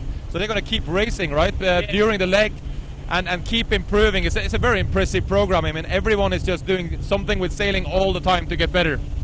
Yeah, for us it's a really good platform for the Chinese Dongfeng race team. It's awesome, and all the Chinese now we can do different things like Volvo Ocean Race and also like another race. So we just keep sailing, keep training, try to keep our level higher. You know, Kit, in the Volvo Ocean Race we kind of say that once you're bitten by this drug, you never leave it. Do you think this is your only Volvo Ocean Race, or do you think you'll come back? Yeah, for sure I will come back, for sure. So now you have to go and explain to your parents that, there won't be an office job. Yeah, I think my parents now will more understand what I'm doing, and last time they come to the race village, they see the Volvo Ocean Race, we all really professional and all the team is really good. So now they more prefer I go sailing. Oh, they prefer you go sailing. Well, that sounds like good parents. Well, thanks to Canute, Chris and Kit out in the water for your input today. Richard, any final thoughts just before we close? No, I mean, just lock yourselves in for a fantastic leg. I can't see this one being any different. It's just going to be super tight as we go out across the Pacific. Coming down the coast of New Zealand, I can see 4 or 5 boats battling it out. I go all the way back down to some previous races where I know that it came down to one boat getting stuck in a tiny bay and them sailing around. I think it's going to be a fantastic finish. It's going to be super close, and I look forward to being on the dock in Auckland, welcoming everyone in with some good, solid Kiwi food, beer, everything that's great about New Zealand. I'm sure they'll be very well looked after down there. And of course, one thing that is proving characteristic of this edition of the Volvo Ocean Race is how close together these boats arrive at their final destination. On the last leg, 2 boats came in within 1 minute 40 seconds of each other, and that really is, it gets raced right down to the final metre. Now, we are going to cover the arrivals live. We'll talk you through the boats as they approach and they start doing their final tactical manoeuvres right up to the finish line. They'll all be live on the VolvoOceanRace.com website. That's going to be in about 25 days' time, depending on how the conditions go. So Team Brunel, Mafre now locked into a bit of a battle. But of course, this fleet, they're all going to come back together by the time they get to that Buddhastada and then out into the South China Sea and beyond to Auckland, where hopefully we're going to have a fantastic bit of weather to welcome them all into the fleet, and we're going to see a conclusion of some great racing. So, of course, our next stopover will be Auckland. From there, we're going to have import racing and then the next leg from Auckland to beyond. Now, Richard, you've got, of course, a special place for Auckland. Good sailing there. Oh, the City of Sails. It's where many of us cut our teeth learning how to sail. Wonderful spot. God's own. What can I say? Well, that just about concludes our official coverage, but stay with us after the closing titles, where we're going to stay with the fleet and bring you the race as it continues to develop for as long as our technology and helicopter fuel will allow us.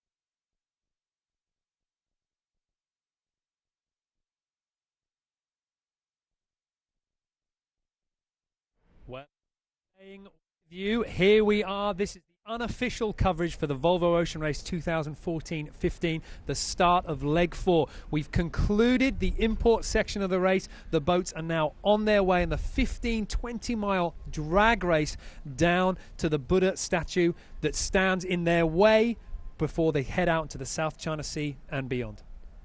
There you can see the statue, and just off from the statue, that's the last mark of the course that they're sailing around. Dongfeng race team out in front, but as the fleet spread out a little bit, there's a chance for other teams to catch a little gust, try and avoid some of the wind holes and sail past them. Yeah, absolutely. It's going to get pretty tricky, and this can be very defining getting out of here because you're going out into building pressure. So as you're exiting the bay, it's more of a guaranteed thing. You know, you will extend your lead. So if you're still in the bay and you've let out, you've got your nose into the new pressure, your lead's going to be stretching the whole time, which we saw in the last race. Dongfeng got in front out of the start, and they never looked back. So this can be a very crucial period. You can't give anything away in this race. Well, let's just talk a little bit about Dongfeng race team here, because of course this is a team that have found you could argue a perfect formula. Somewhere out of something they found superior speed, superior tactical and navigation prowess, and they've managed to get themselves firmly to the front of this fleet. And now going into today, they make 4 changes. 2 of their Chinese sailors have been swapped. That's a change that we expected to happen, but of course they've taken off Pascal Bigori, and I mean that's a big name in navigational skill there. Taking him off the boat, you've got to be confident in his replacement. Well, absolutely. I mean, you'll find in the other teams that one thing that just doesn't get changed. They don't change navigators. Generally, that's the heart and soul of the team. So that's a pretty bold thing to be doing, and if that's pre-planned, that's a big plan to have thought out. So it's I think at this stage it's potentially showing a lot of depth and a lot of maturity about how to approach this race. These guys and girls have been on the stopover. They've had 3 days off. It's mentally super tough out there for them. So to have the insight to maybe this is a bit more of a straightforward leg navigation-wise, lots of corners, not so many passing lanes, Next leg after that, big weather systems, lots of opportunities. Probably need your big Southern Ocean navigator for that one. So if it is that's what they're doing, smart move to be thinking about resting your navigator for this one. Now let me ask you about something that I've been dying to try and get some inside knowledge as to exactly how this is being used. AIS, automatic identification system. For anybody listening that's not aware of how this system works, is over a VHF frequency, and as long as you stay within about a 10-mile, 15-mile range of the other boats, what you can use on your boat is you'll have a little screen, and it will give you all the information about the other Volvo Ocean boats around you, where they're going, their heading, their speed, and from that you can use an awful lot to your advantage, can't you? Well, absolutely. I mean, let's just make a comparison to the old days when I first started offshore sailing and we had cigarette sponsorship and it was still allowed, and the only way you could tell at night when a boat was going to tack is because you'd see all these little red glows disappear over the side, and after they completed the tack all these cigarettes would get lit down the road. So I think they've tacked. But no, what is an amazing tool, and it's almost limiting the race because you get your heading, you get speed, and that's enough for a sailor who knows how to use those numbers. You can actually even tell when these guys are changing sails. You can say, oh, they've put the bow down. Okay, right, they must be going from the code 0 to the J1. And you can tell from the speeds because you know your own speed so well. You know your angles, you know what sails you should be using, and you also will be knowing there's a sail change coming up because you know it's coming. And so I think that's what they're doing, is gluing the fleet together, because you know they can see, and as soon as you can't see them, it's a disadvantage because you're having to guess what they're up to. So I think in their hearts, I think what it's really meaning is that they're reluctant to separate away from the rest of the fleet because you don't know what they're up to. So you're not seeing the big massive splits we used to get in the good old days where we had SSBs in the Southern Ocean. We got an update about once every 2 weeks when the SSB actually worked as to where the other boats were. So, I mean, taking that forward, we're not really expecting these boats to split too much beyond each other. We're expecting them to stay quite close together and essentially almost like a mini import race all the way around. Yeah, and I think they're finding this pretty stressful as well. You know, there's a lot of information to be taking on the whole time. They're looking at those numbers, they're constantly analysing them, and it's also a disadvantage. You've got to keep your eye on your own game. Well, we're following Alvi Medica at the moment in the middle of the screen, and Canute, as we look at Alvi Medica, this is a young team who've started their Volvo Ocean Race campaign quite impressively. John, I think this humble approach to just learning and starting a little bit from behind, you know, it's an interesting one. You know, in the press conference in Alicante, there was two teams, Nico, two skippers who were very confident. They kind of said, we're in the race to win it. That was Bowie and Ian. They said, you know, there's only one reason we're here, and that's to win it. And I still remember you and Charles going, well, we're here to learn and we're here to crawl back. Do you think this has an effect on the whole thing? Well, I guess we've got to see what their, you know, what Ian and Bauer's comments are right at the moment. You know, I'm sure, you know, maybe they've slowed those comments up a little bit, but it's like this is such a it's such a long race, and it actually is also complicated as well in regards to keeping a team going and keeping it rolling. And Charles and that, you know, they're just trying to, they're taking their time, they're thinking about it, and it's like I don't know, you know, there's enough pressure. I don't think you actually need to put more on yourself. Like exactly. And the other Charlie, I mean, there's two Charlies here. We have the other Charlie Enright just driving behind us.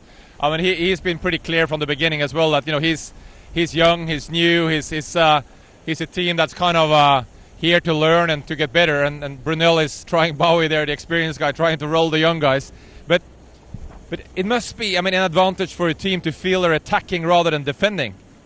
Yeah, it does, but you have to, as long as you're doing it with confidence and it does work for you. Like, you know, you don't want to be making mistakes. It's an interesting move that Alvi Medica did there. They just did a jibe, put themselves in a very difficult position. So, you know, they must have been confident to be able to pull that jibe off.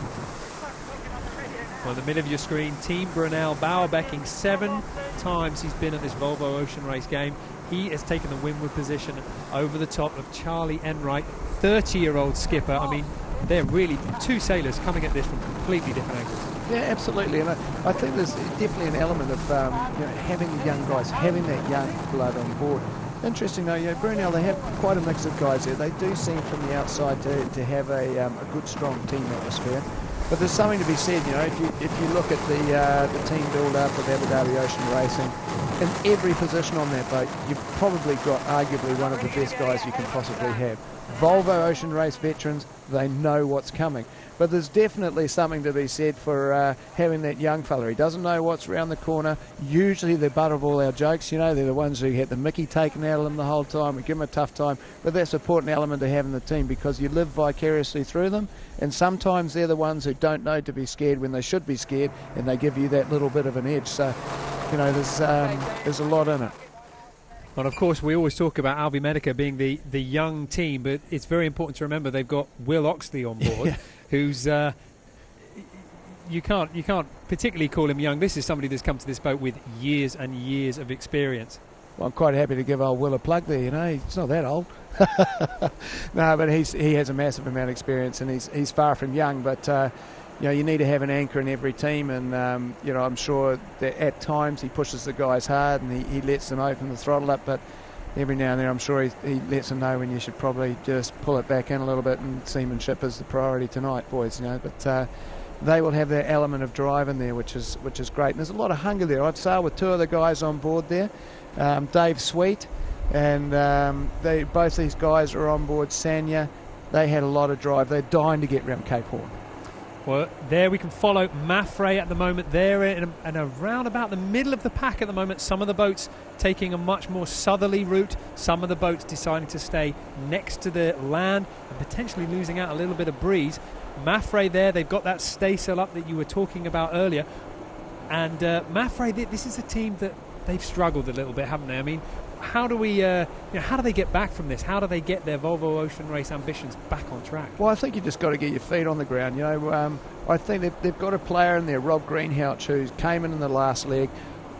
Rob undoubtedly is an extremely talented sailor. He's a very good offshore sailor, and I think as he firms himself up into that position on the boat, he's won the race on ABN Ambro. He knows what it takes. Probably had a little tougher race last time with Abu Dhabi Ocean Racing. Now he's come into this, but I think as some of these guys come up more and they settle down as a team, they'll become stronger. There's definitely the depth there to get cracking. And you've got to wonder what the pressure's like on the shoulders of Xabi Fernandez, who's taking over the skipper from Mika Martinez, his Olympic teammate. And he didn't want to be in this position, but as he was alluding to in the press conference, well, I've got to do it, so I've got to do it. I enjoyed it because I had to enjoy it. And now he's the one that's basically been asked to try and rescue the hopes of this team, and there's some very impressive sailors there. Do you think it's a question of them not particularly gelling that well, or maybe they just haven't been able to work out the secrets of the boat? Well, I think you build your team around a leader, so you've got to remember Urquhart's put a team around him which is well fitted to him. Now Xabi is one of the nicest guys I know in the business, and what he's got to do is build his team around him, which probably means he needs to bring certain players up and out and really get the best out of them, which I think we're going to start seeing him to do. I have no doubt that Xabi can do a fantastic job here. He's just got to put his flavour on it, and I think we're seeing it. Well, there on the virtual eye you can see the progress made of the boat so far. They're sailing out to the statue just at the top of your screen. They've probably got around about 8 miles to go before that last mark, and then heading out to the sea. Canute is all looking quite stable at the moment. Team Bradell, though, out in first place. Absolutely. We think that the beach is paying off. We think that staying close to the shore is paying off. That happened 3 years ago. It was clearly better close to the shore, and you got that kind of right-hand shift when you were sailing down the beach. So we have our money on Abu Dhabi Ocean Racing at the moment. One thing we should mention there, there is a new crew member on Abu Dhabi Ocean Racing, because Adil, the local sailor from UAE, he had some issues and was not feeling very well this morning, so they decided to leave him ashore, and they took on Alex Higby, who was their reserve sailor from England, one of the sailmakers. And that was an interesting one because the Chinese immigration officers are not very used to this kind of boats. So we told them this morning that there was a change on one of the boats, and said that that's not possible. And we said, well, there is a change. And they told Ian Walker to come back next Wednesday. But we explained that was a little bit late for Ian. So in the end, we sorted it out, and they were all happy. But so crew change just this morning, and Alex Higby didn't know before 6 hours ago that he was going to do this leg. So he's probably a happy man right now, and we feel for Adil, who's not feeling well, and he's back in the shore base. And Canute, we're just wondering, what's your thoughts on Team SEA as we're thinking about some of the boats that have just failed to find their best speed? What do you think that team has to do now?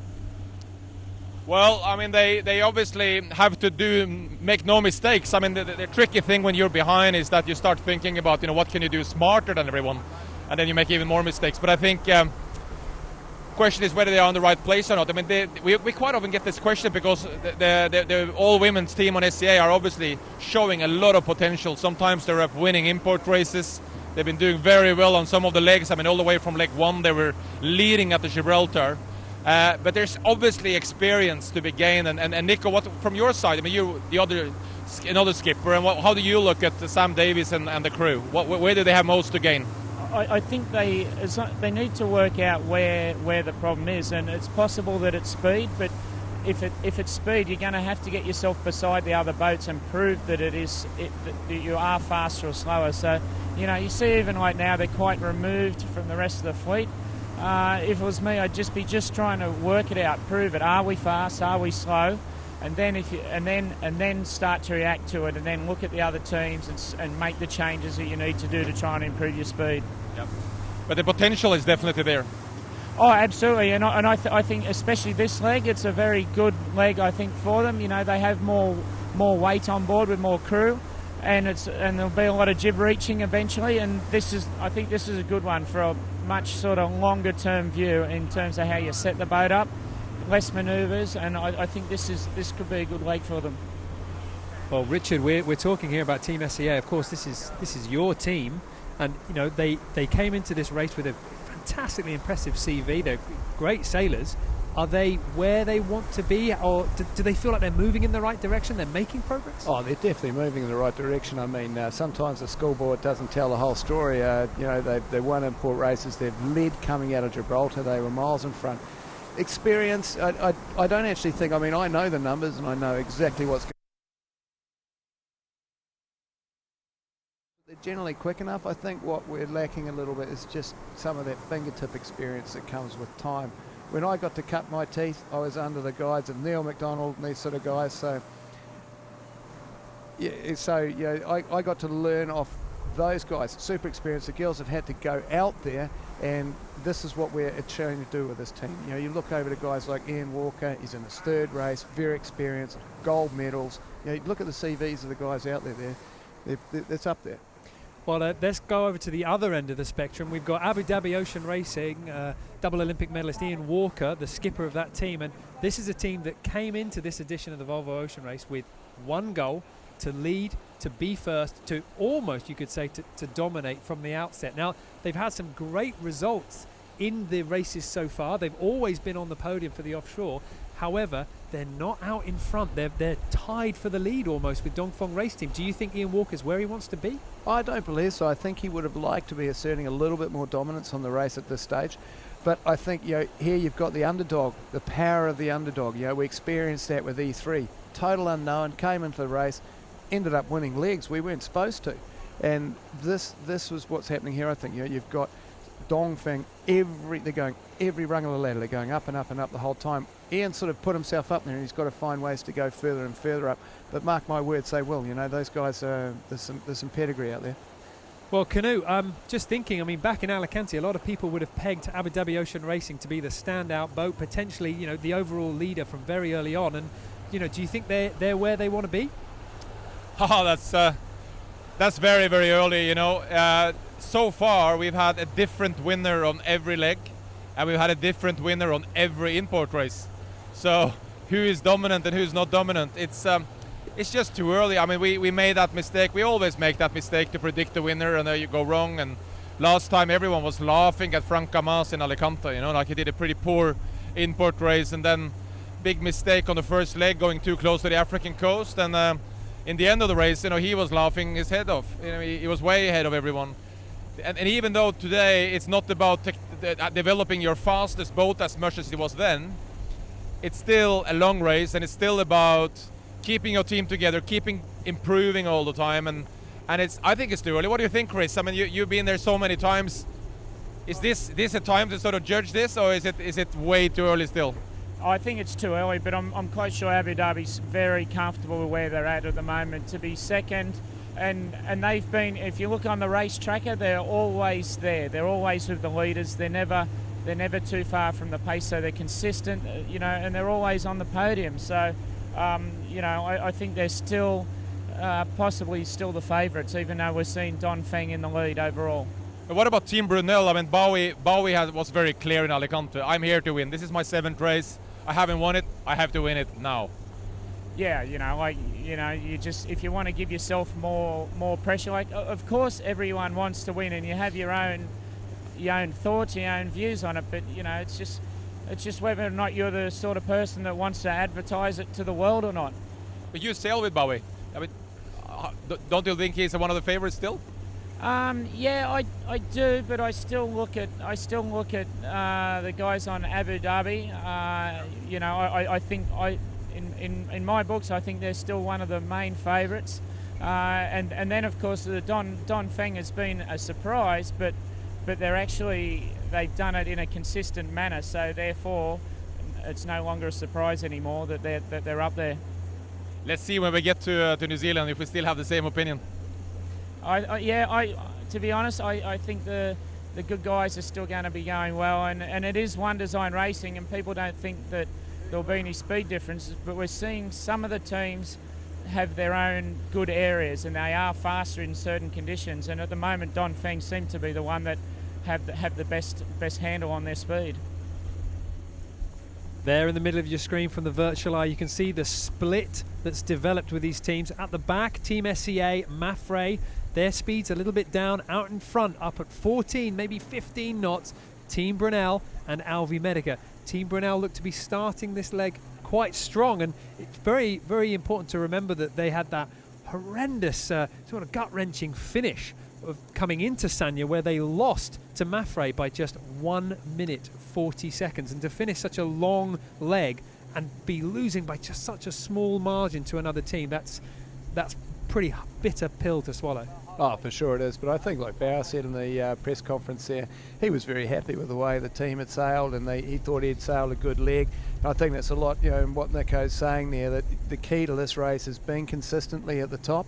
It is a regatta. It's a regatta with all these legs that mount up to all the points. So you just got to keep yourself in the top 3, be consistent. There is going to be some big bumps in the road, but it's just how you manage them as a team. But there's also an element of evolution. It's very important to keep evolving with this race, especially as this one design. You've got to keep looking for that little bit of an edge anywhere you can find it. So it's all about learning. Don't close your eyes. Keep your ears open. Just see if you can observe and find another way, another mode, another thing you can offer. And we've been talking about this leg being the start of some of the most important legs, some of the biggest tests for the teams, and we've been talking a lot about the big wins that they're going to be focusing, and for the first chance they're going to be able to make some large tactical decisions. There's a lot of ways you can get to Auckland.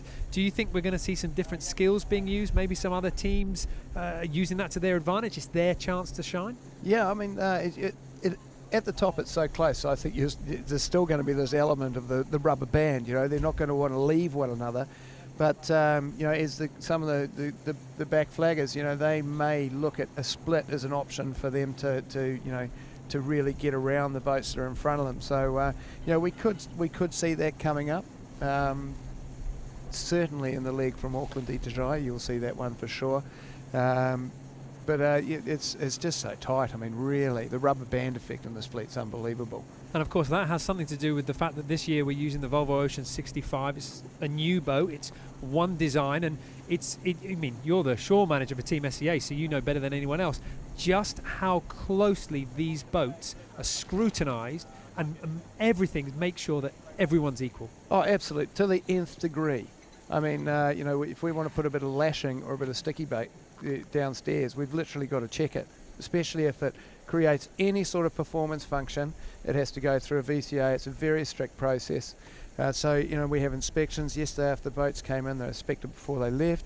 They came in last night. We're inspected again to make sure all the weights and things. So they are as close as they can be. In the previous races, boats were everything does their own weather research, and you may have a different opinion, which means you think that you want to motor boat to a slightly wider wind angle. You think the average around the world is going to be more reaching than downwind, so you build a boat for those specific angles of sail, which basically means in certain conditions certain boats will go faster, and you navigate the whole boat differently. You manage the whole race differently when you know that you're looking for a certain sailing angle. You'll end up using a weather system completely differently to the next guy. So with this one design, you approach it with the same philosophy. So that's what's keeping everybody together, is that unless you think you've got something really special at a certain angle, you're just going to sail as fast as you can close to the next guy, because you just don't want to let him go. And of course all the sails, they're all made by one sail maker, and that's handed out by the race organisers. And even the ropes have got barcodes sewn into the ends of the ropes, so that the race organisers can make absolutely certain that no one's been swapping their ropes for a better, stronger, lighter one. Well, absolutely, and of course a bit of an America's Cup element comes into this, because during the last Cup there was this whole king post debacle. I mean, for those who are not into sailing so much, basically there was some very high profile sailors that were thrown out of sailing for allegations of cheating, of taking a boat out of one design. So this fleet has been built on the foundations of that case.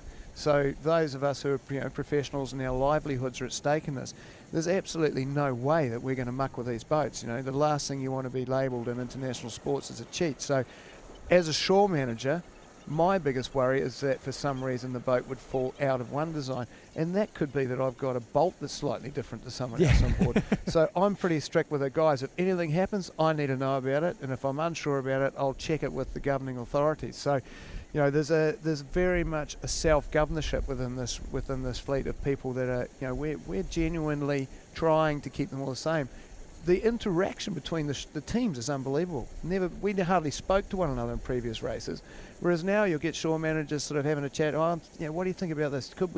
Is this going to make the boats better? We'll have a talk about it. If we agree on it, we'll make a submission. If we don't, so the interaction between the shore teams was basically unseen before. And one thing I do get asked quite a lot is, because of course Team SEA, all female team, they're sailing with 11+1. The male teams are sailing with 8+1. But the amount of equipment that you get to take on board, the weight limit remains the same. Yeah, absolutely. I mean, there was a lot of discussion about this, and there was some teams lobbying pretty hard for us not to be able to take the extra gear, or that we should be penalised in some way.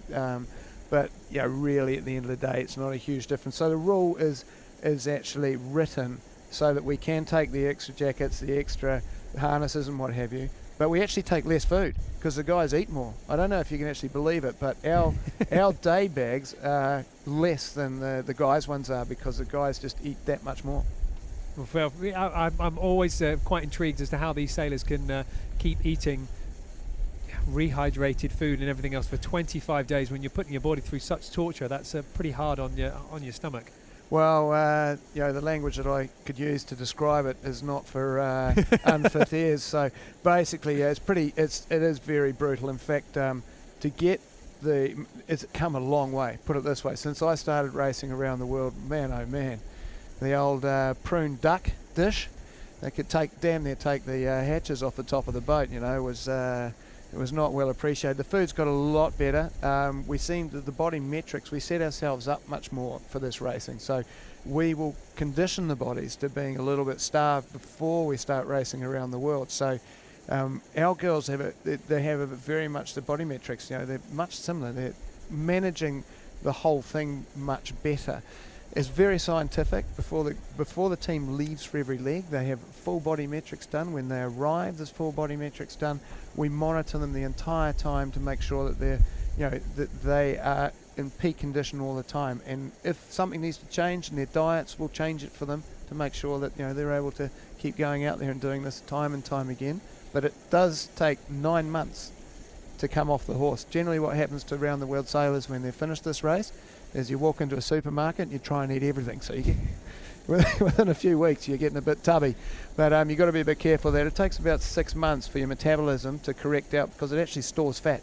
It thinks it's not going to get much fat, so it stores it on purpose. So it takes a little while for your body to level that out afterwards. Well, Alvi Medico, they're doing a medical study alongside their their sailing ambitions, where they're looking at this in about as much detail as I think anybody can really go with the technology that they've got. And I remember Dave Swede and Mark Towell were telling me quite proudly that their average weight drop on their boat was 1.6 kilos lost at the end of an offshore leg, and they were boasting that that was about the best in the fleet. But 1.6 kilos on each person, that's quite a lot. I mean, I'm only 70 kilos. I don't really have that much to lose. Well, these guys pack it on before they go on purpose. So, you know, you're building yourself up. You're trying to get a little, the last few weeks, you try and fatten up a bit so you've got something to get rid of. But, I mean, that can be also water. But to give you some idea, in the early days on the open 60s, we'd drop 8 kilos. My wife thought it was fantastic. She loved it when I get out there. You come back in skinny. Not so happy 6 weeks after the race was over. Well, there we can see the boats just taking their way down to the Buddha statue. We're expecting them to get down there in around about 20, maybe 25 minutes time. The breeze is still held up, and of course they haven't come off the throttle, but tactically they're all just lying in wait at this point. Team Brunel still out in the lead, Alvi Medica right on their hip chasing hard. Then to leeward of them, Dongfeng Race Team and Abu Dhabi Ocean Racing. Behind, but still within touch, we have Team SCA and Mafre. They're all going to make their way down to the Buddha statue, one more mark to go around, and then head out into the sea. Now, Richard, you were telling me earlier about some of your experiences out in this part of the world, and I believe you did some rather nasty damage to a boat at one point around this part of the globe. Yeah, my track record out here is not brilliant. We nearly sank E3 out here.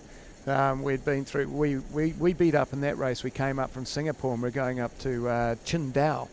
And we had been through, the weather forecast for us was just horrendous. We'd been in 40, 50, 60 knots for days on end, and unfortunately we came off a wave and we hit something unbeknown to us. And I mean, we had the storm sails up. We were just surviving mostly for half of that time.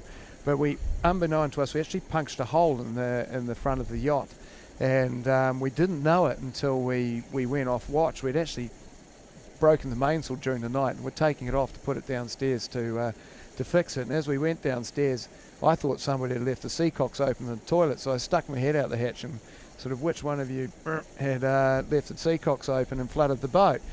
And then I checked the seacocks and they were still closed, and I was like, oh, hang on, we could be in a bit of trouble here, and went and checked the forward watertight bulkhead. Unfortunately, we had the doors closed. And I don't really know why I did it, but I opened the door to have a look in and was knocked on my feet with the water coming out. So we very smartly slammed the door shut, and sorry chaps, but I think we're sinking. Fortunately, there wasn't a German Coast Guard around, and they asked us what we were sinking about, but that led into quite an operation actually. We got in the front there, and I climbed up there and was feeling around trying to figure out what had happened to the structure, and I put my hand through the hull to the outside world. Unfortunately, it was about the same size as my boot, so managed to stand on the hull and put some Sikaflex. I've still got the boot at home, which is a sort of glue, and stand over the hull, which sealed it up for long enough for us to get the pump started and empty it out. And then we slowly destroyed everything we could find in the boat to sort of construct a fake inner skin to keep the structural integrity of the boat right, and turned around, and the Taiwanese Navy were kind enough to come alongside and escort us back to Taiwan, which turned into a bit of an epic story where we pulled the boat out, we moved it on a barge to another place, flew a section of hull out from Italy, spliced it in, repaired it. The guys came up to Qingdao, the fleet had left. They left about 3 hours behind, and then the great Magnus Olsson led the team on to a leg victory. So anything can and does happen. A feature of this race, being able to turn a disaster into a victory. Well, of course, we're all waiting for Team Vestas Wind as their progress for getting their boat back in the water. The boat at the moment's in northern Italy, and they've got almost the entire boat yard and every spare hand they can find focused on getting that boat back onto the water. I believe it's upside down at the moment. They're rebuilding part of the hull to get them in, and this is an interesting point that you mentioned about with the additions in the past, people were able to design their own boats. It's one design this edition, and in the last edition, when boats left Sanya, the breeze was bad, very strong, and of course wind against tide, so they were very worried about some of the slamming effects on these boats, and I believe they delayed the fleet in Sanya for 6 or 7 hours. But this time everyone's quite confident with the boats. I mean, as the shore manager for these boats, pretty strong, they can go around the world? Oh, very strong. Yeah, there's a lot more structure in these boats, and obviously as a one design, and the safety brief from Volvo was that these boats need to be super strong. So there's a lot more structure in these boats than we've seen in other boats before. That's probably why you see them a bit tender. In the past, we were very much driven by getting the weight into the bulbs of the boat, so anything we could save in the structure went down below, which just equates to power, which at the end of the day is boat speed. Whereas this, you can forsake a little bit of performance for adding a lot of safety factors. So these boats are proving to be pretty strong and fit for task. And at the moment, is the feeling among the teams that these boats are even? There's no reason to blame the equipment. It does come down to sailing? Oh, absolutely. I mean, I raced way back in I've done a lot of one design racing over the years, but there was this Maxi one design class which was started by Per Fellman many years ago that was sort of in competition to what was then the Whitbread. And those boats were thought to be one design, but they were actually quite different. They've been very strictly built, these boats. The whole build process has been controlled by representatives of the class all the way through, so they are all the same. And you're really seeing it out there. I mean, you can change nothing, and they're strictly enough controlled that they are, they're within 10, 15 kilos of one another, the entire fleet. And where they're not, they're carrying corrector weight. So every boat weighs exactly the same. And of course, we've seen as they've continued on their way on the Volvo Ocean Race, they had a problem with, I think it was the J1, the leech on the J1, maybe the J2, where there was a little bit of maybe not enough fibre in the leech of the sail, and it started to split. And this happened on 2 of the boats, and the boatyard decided, okay, well, we've got to beef up those sails, but we're going to beef it up to everybody's sail. So even when there's a problem on one of the boats, and that boat might get a little heavier and have to be repaired in some way, all the other teams will then get that same correction as well, that same strengthening. So as the boats evolve, they're still identical. Yeah, absolutely. I mean, there is a governing body that control the entire fleet. It's called the VCA, the Volvo Class Association, and they reside over these decisions. So there's information of things that are breaking over. It's happened too with Southern Spars. They've been very responsive. They've taken a lot of responsibility. There's been a few minor things on the rigs that may have been an issue, may not have been, but they just took the initiative, knocked it out. Let's not take the risk. Jumped on it, made the modifications, and the boats were put back out there. So, there's a lot of liability to our suppliers. If you think, seven boats out here, they're in the public eye. A failure, if it went across the fleet, not great. So there's a lot of investment. The suppliers have been great. They're Caraboni and all these guys that supply all the keel systems, Harkin. They're here servicing their own gear, and of course there's plenty of onus on them to deliver a good product, because and it's, I mean, what an environment to be testing in. It doesn't get any tougher. No, absolutely. And I believe that when the boats come off the water from each leg, the thorough check down that they get from the boatyard, they even get ultrasound scanners and scan the mast, looking for any sort of defects that would be hidden to the naked eye. And as you say, they really have invested on these boats getting all the way around the world in good shape. And of course, one boat, at the moment, it's not continuing on its journey. Team Vestas Wind, they struck the St. Brandon Reef and they had to abandon their boat, but they managed to get back and salvage it, and we're all just waiting to see their progress, and everything's looking good to get them back on the water in time. And let's just take a little bit of a look at their progress so far and where that team's at. We're here in Genova in Italy. Just unloaded the boat off the ship a couple of days ago. Truck's just showing up here. Just extended the trailer out and putting all the planks of wood down and move some tyres over, drop the boat on top of it, and then strap it down and should be ready for trucking. We'll head up to Persico tonight. Overnight trucking leaves here at 1 minute past 12. We've got trucking permits to move through the night, and I think we've got a 6-hour trucking window, and hopefully we'll make it in time. GAC Pinder have done a lot of organising here, and that's one of the guys over there helping out, making sure it all goes to plan. This boat, it's obviously been recovered from the reef. Maersk have shipped it here, and our role as GAC Pindar is now to truck it to the yard to start the repairs, but also to bring in all the other equipment that the guys need. So their workshops, containers, new masts, all that extra equipment that needs to be brought in to get them back on the water.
was asking Chris Nicholson in the press conference if there was anything about this leg that he was actually pleased to miss. Of course, he's sitting this one out on the sidelines, and his answer was, well, this leg is going to be hot and uncomfortable, but I'd much rather be hot and uncomfortable and taking part in the Volvo Ocean Race than sitting it out. So that team really cannot wait to get back on the water. No, absolutely not. I mean, they've got big challenges ahead of them, but you know, it's times like these, they might seem like massive disasters, but they're not. It's how you get back up, get back on the horse, and that's what really defines a team.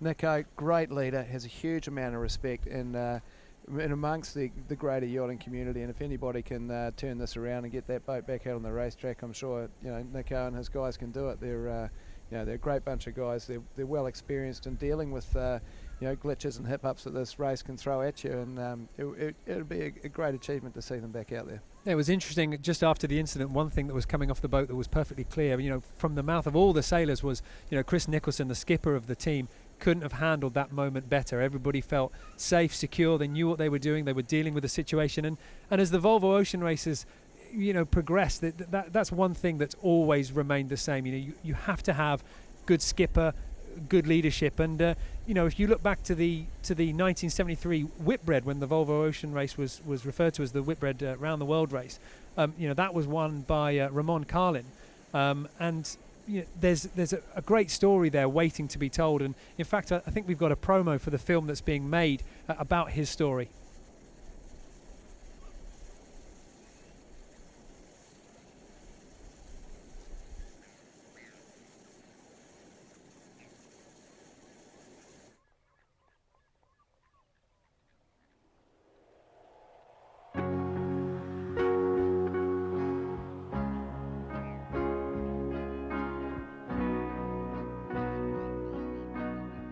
Ramon was not the most experienced skipper in this race at all.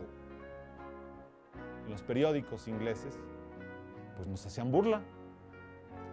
burla porque ponían a los mexicanos con los sombreros estos anchos y hacían caricaturas dando vuelta alrededor del winche del velero sin saber qué hacer, haciéndonos bolas con la cuerda de las velas. Entonces, bueno, pues obviamente, ¿qué hace un barco mexicano en la primera regata alrededor del mundo, no?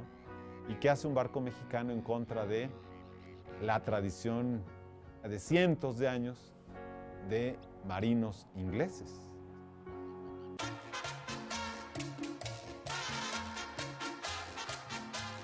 After a while, it's just like home.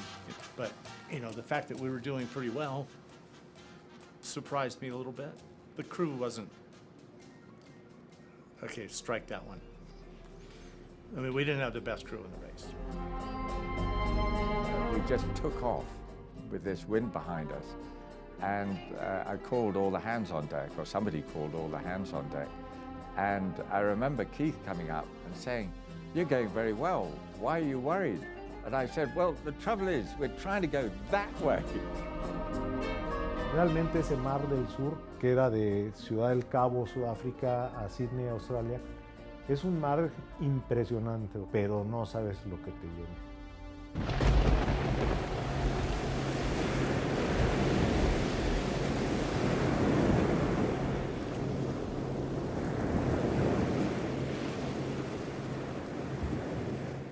Y ver las olas, pero ver las olas alrededor de 15 metros, pero ver las olas como cerros, pero de agua. Entonces tú estás abajo y viene el cerro y como una cáscara de nuez, te levanta, te levanta, te levanta, y se va la ola y otra vez vuelves a bajar. David Bowen, our Australian, said it'll never happen. But it did.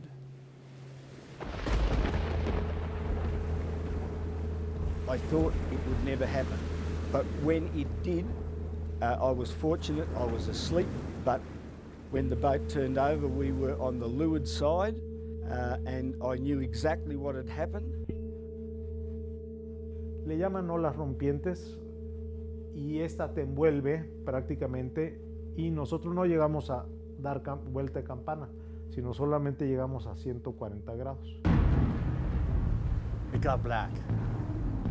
There was a wave that came over and broke right over the top of the boat and picked the boat up and threw it down and broke some windows, and I was thrown up into an upper bunk, and then the floorboards came up on top of me, and then the water came in. And Butch fell down there and he started throwing the floorboards off of me so I could get out. That's a pretty good thing. I thought I was going to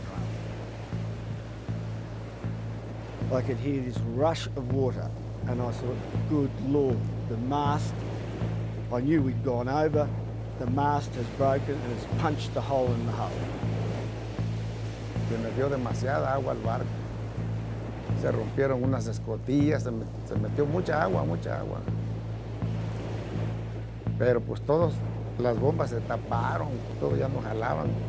Pero todos nosotros empezamos a sacar agua con cubetas, con lo que pudimos sacamos agua.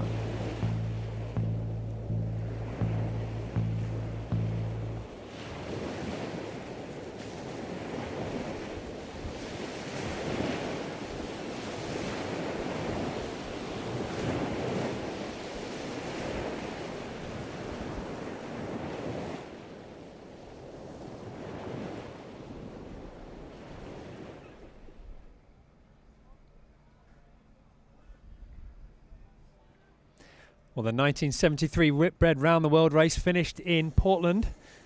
That's on the Portsmouth, sorry, that's the other side of the world from where we are now, all the way over in the South China Sea, and very much a tropical climate over here. It's actually quite nice racing, isn't it? It's amazing how you can be sailing in this wonderful situation here. We've just seen some beautiful champagne sailing, the boats now on the Virtual Eye, cruising along, but of course, they're only 3 miles from the Buddha statue before they then go out into the open ocean. And from there we are expecting them to hit big waves and tough conditions. So it's all nice at the moment, but it is about to get rough. Yeah, exactly. I mean, they'll be settling down. There's some nice conditions there right now, but give it another hour and a half, 2 hours, and they'll be starting to talk about, you know, what sails they're going to use tonight. Navigators are probably going to be looking for a little more updated weather information about what's going on out in the South China Sea. So it'll be a very different situation from now, which there'll be shorts, t-shirts and sunglasses on. It'll be what the term we use is full metal jacket back out in the South China Sea by midnight, I'm sure. Well, the 3 boats out in the lead at the moment, Team Brunel, Dongfeng Race Team and Alvi Medica, the young American team. Now, of course, these guys, skipper Charlie Enright, you know, when he founded this team not that many years ago, really the Volvo Ocean Race was just a dream to these guys. And they come here, they've had a fantastic performance throughout the race, and they get a podium finish on the last leg. They've done a fantastic job, and let's just take a minute to recap on their performance and what it's been like for them.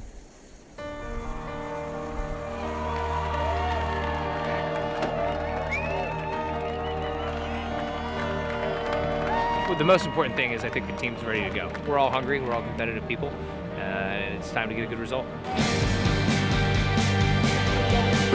Like the first 5 or 6 days could be the make or break of this leg, so that would be our biggest plan, to either be in lead or in touch with the leaders, and then see what unfolds from there.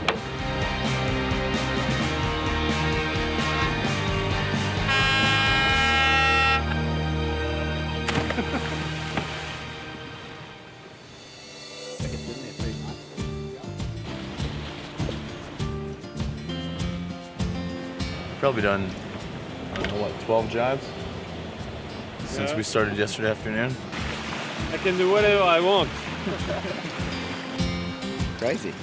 I haven't done sailing like this in a long time. I wouldn't say we're winning, but we're winning in this half an hour.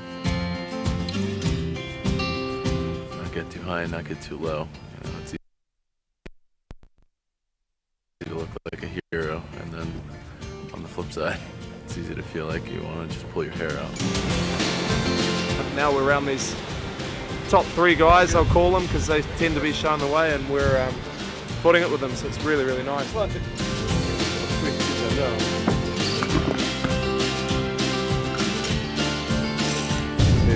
see a little bit of their hard work come to fruition is pretty good. They're now set on port. Malacca Strait, because it's a famous place, famous for a bit tricky, so I've never been through, and I'm really looking forward to go through. Better to be lucky than good, that's what I say. Well, we got a shift, and we opted to tack on it. It looks like the other boats didn't get that shift until later. Video's clear. Basically, it's a sea of rubbish. It's quite sad, really, to see. Okay, Dave, you're good to come lower. Good course.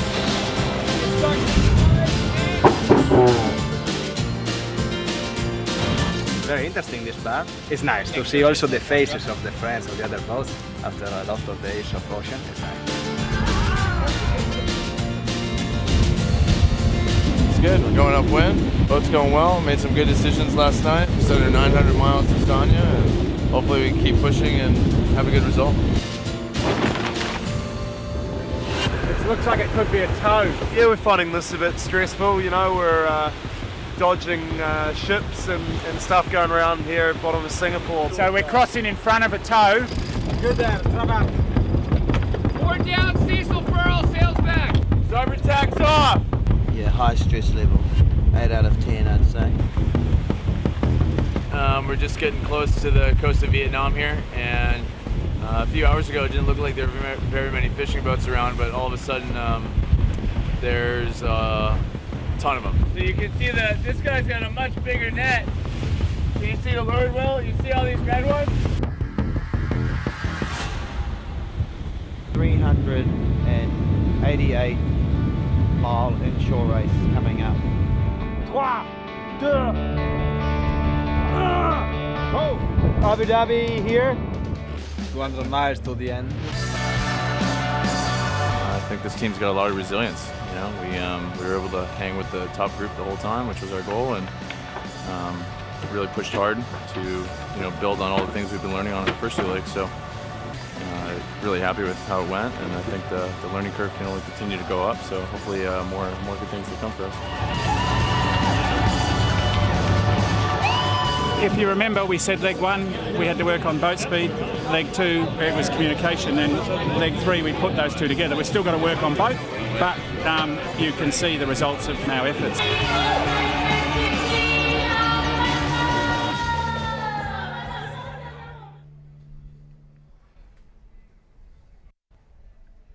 Team Alva Medica at the moment lying in 4th position on the overall leaderboard, 3 points away from taking a podium slot on the overalls. There you can see the race situation. They are closing down on that last mark just next to the statue. Team Brunel potentially vying for lead with Dongfeng Race Team and Alvi Medica. The rest of the fleet just a little bit behind them. At the top of your screen, you can see on the virtual eye the statue in the middle, and then to the left-hand side of that, the yellow circle signifies the last mark that they've got to go round. Round that last mark, then back the way they came and out into the open ocean. It's going to be a very, very interesting maneuver to see these teams compress their way round this mark, getting close once again, and then will they split on the next way out? Will they choose a different route, or as we keep discussing, are they going to stay very tightly packed? Well, of course, you know, they've been sailing downwind to this mark, and as they come into this mark, they'll take the A3s off, the spinnakers away, and they'll be moving out on the wind, probably with looking at the speeds they're doing. I'm guessing they'll be on their J1s and full mains, and they'll be moving a bit slower, but we saw in the import racing here how shifty it can be. So I'm guessing that we'll see a lot more separation as they choose to possibly work the shore and then come out, or whether you're just going to go straight out offshore. I'd be hedging my bets on you probably want to be getting offshore pretty quickly, so you're getting into the building breeze. At some point they'll all get lined up and it'll be a bit of a drag race to get out there and get into the more consistent, stronger breezes. And now that there's the live pictures that we see, the helicopters been able to refuel and catch up with the fleet as Dongfeng Race Team out in front look to be in the lead, but they still haven't got to that mark, and we could see some movement, some other boats as they come round to the right hand side of them, currently in a slightly more upwind position. Team Brunel and Alvi Medica off to the right hand side of the screen, just out of picture. Looks like there's good breeze out there. The boats are sailing nicely. No, it does look good breeze, and you can sort of starting to look at the image here, but it looks to me like there's a little bit of swell there. So obviously the breeze has been in the area for a while, means it's going to be more consistent, less effect. There's quite big hills up behind the statue there, so less of a pushback effect from the land. So it means that this pressure will be pushing right in. So maybe these transition zones that I was talking about earlier, they don't exist. Definitely looking at very clear skies from us to them, so it's usually a sign that the breeze is in, it's settled. Now you can see on the top of your screen, Team Brunel bow becking on the helm. He's jibed that boat over. They're going to start converging with Dongfeng Race Team. There you can see them just trimming on the A3 now on the other side. They've jibed on over to port tack, so it will be interesting to see how close these two boats are when they come together. Yeah, yet another close cross. You know, it's just how tight the racing is unbelievable here. And it actually looks, just by the way that Bao is manoeuvring around there, it must be pretty close there. He's I'm guessing hard to tell from here, but probably Dongfeng a little bit in front, but we'll see over the next couple of minutes as they close up. You can probably tell a bit because you'll see their tracks change. You know, you'll see Dongfeng just starting to push his bow down a little bit, forcing Brunel to go home. So they'll be discussing on board Dongfeng at the moment, do they want to push Team Brunel into the land? They want to push them back in there, so at that point they'll force them to jibe, or do they want to let them cross behind them? Well, the virtual eye graphic made it look like Dongfeng Race Team was ahead, but then as we cut to the live pictures, it doesn't look like that they're that far separate. No, in fact, Team Brunel there with a little bit of a gust, their speed was a little bit stronger. They might just squeak ahead. They do have to give way if the two boats come together here. Dongfeng Race Team on starboard.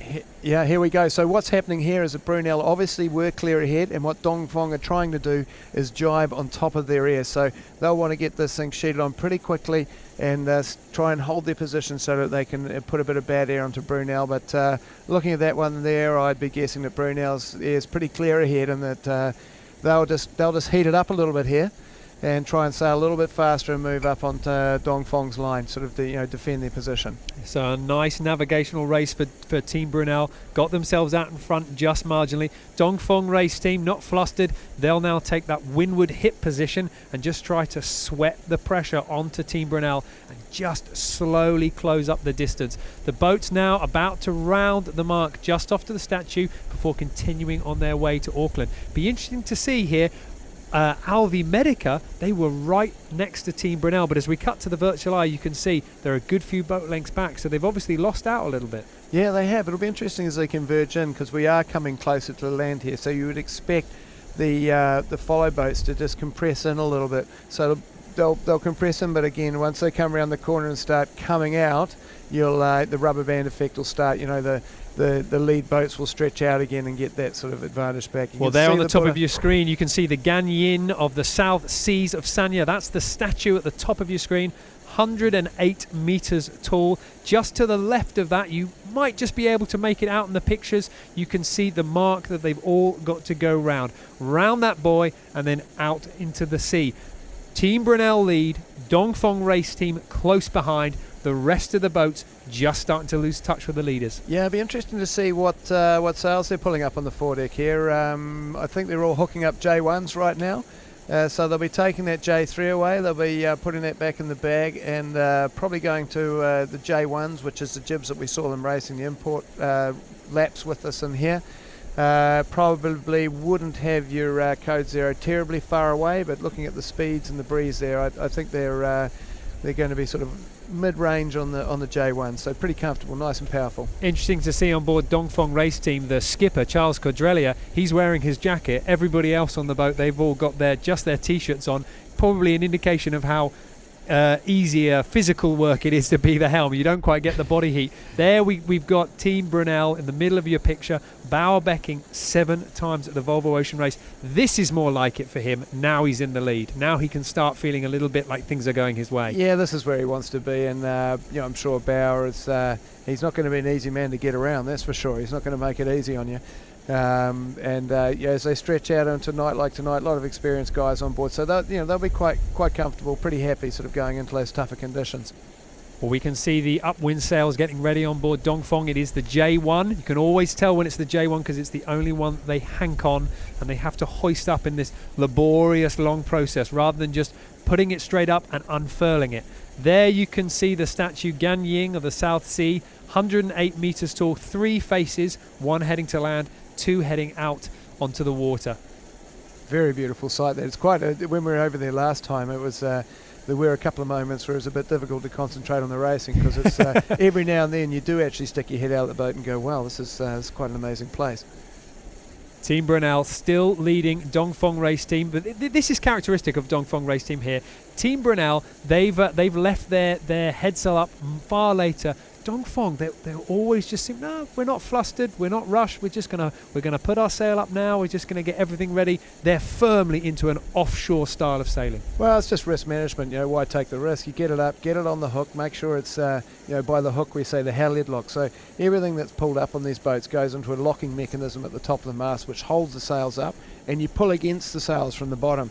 If they're not properly engaged and they jump off, you can get yourself in a fair amount of trouble. So you want to get it up there nicely snugged away, get yourself nice and set up here. No pressure here.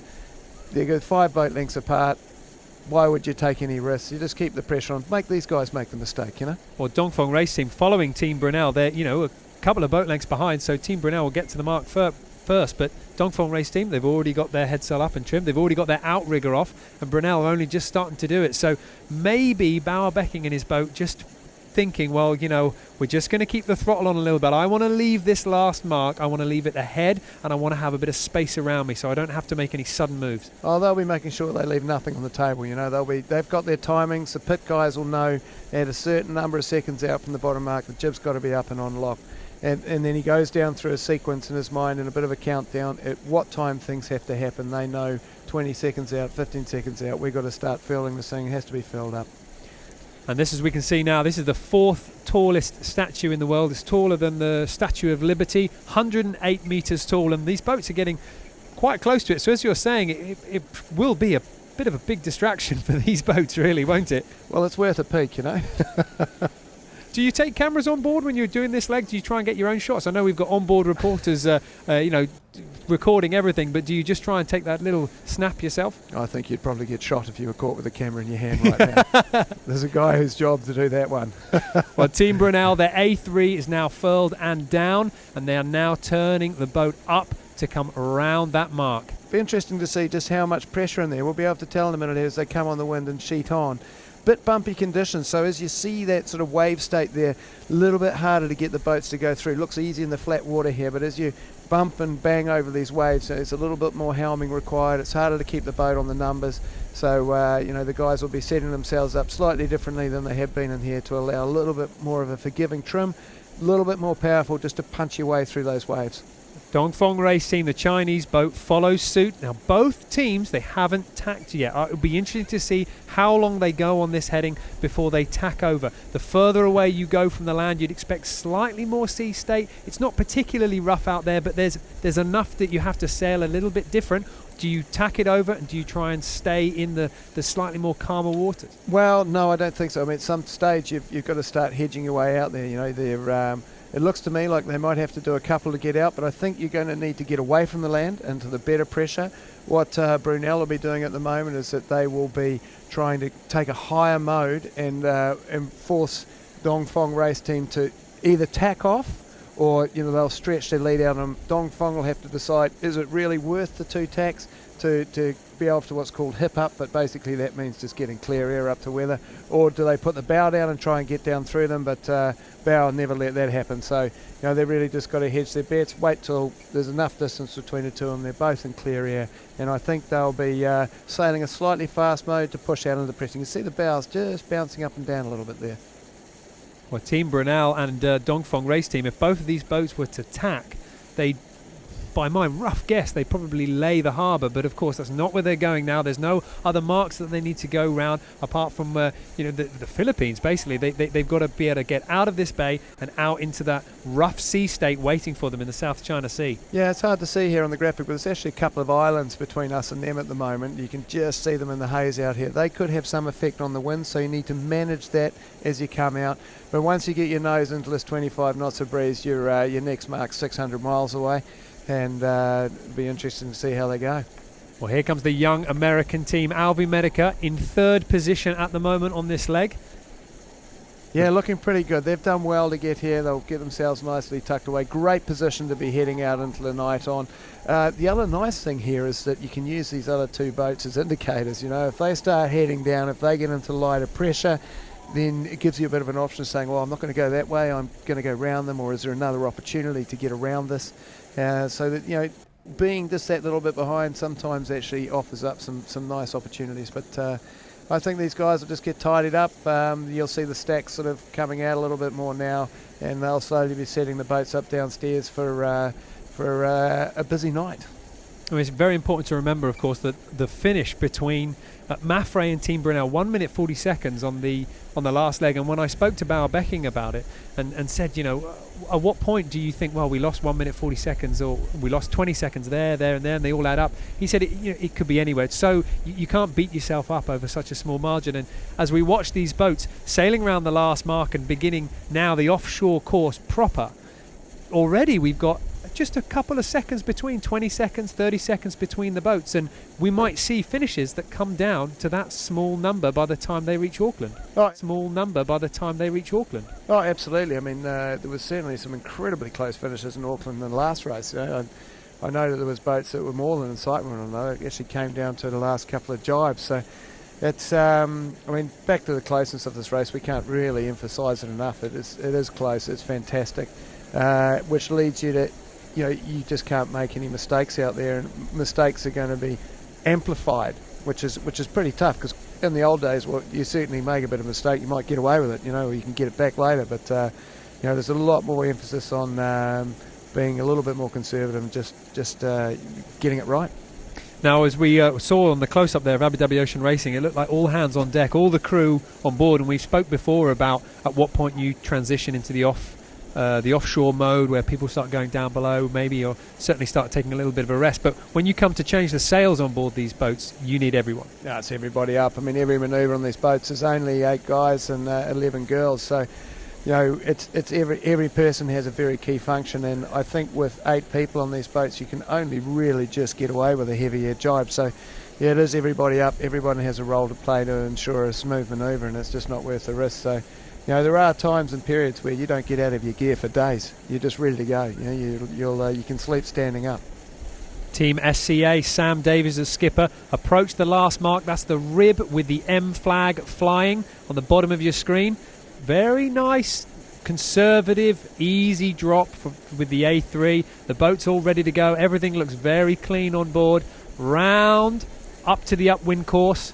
Yeah, lovely mark rounding there. It's interesting enough, you know, when you start putting a team like this together, you think that the muscle and the crew manoeuvres like this is actually potentially going to be one of your weaker areas, but it's actually turning out to be one of our strengths. You know, that you know, these import racing, what have you, they're really starting to shine. So as long as you're not focused on those things, you can then turn your focus to other areas, so your boat speed, moding, navigation, those sorts of things. So now you see the stack's already up. You'll see that just behind the shrouds. So that's something the guys' team hadn't actually done. So, you know, Sam, they've obviously talked about it. They're going to be on the long one. They see that they're going to be going out on port tack for a long time. So they've got the boat all loaded up. The same downstairs, because you can move all the weight around inside the boat. So they'll have everything over on the left-hand side of the boat. It's about 1.5 tons of equipment that gets thrown around down there. So tacking's not always that much fun. You've got to move house every time you move the boat. And there we can see the progress made from out that mark. They've got to sail all the way along the beaches, past where the harbour is. You can just see the 2 islands in the middle that Richard was talking about earlier. They've got to come around that little headland, the south tip just below Sanya, before then they can sail clean of the island. And the question is, do you stay close to the island, start coming back north close to the island to try and stay out of the rougher seas, or do you go straight over to the next waypoint?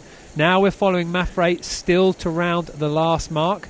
They've been having a little bit of a struggle in their offshore legs. It would be really nice to see this team a little bit further along, but they're still well within touch. Yeah, it'd be interesting to hear Nico's thoughts on this team. You know, as an all-guys team, a bit of parallel. You know, they're pretty you know, quick to point at the SCA team as to potentially not being fast, but you know, these guys are sort of missing a little bit as well here. So, you know, probably a different set of problems. But again, you know, I'm pretty sure there's a long way to go. Yeah, and what kind of pressure is there on board some of the skippers on board these boats? I mean, obviously, you know, you can equate it to leadership in any situation, but not only are you trying to get the best out of these people and perform, there's a safety aspect as well. You're responsible for their lives. You're flat out responsible for your lives, and I think there's an interesting thing that happens when you get asked in this race, you know, will you join our team as a watch captain, will you join our team as a skipper? The further up the tree you go, the more responsibility you have.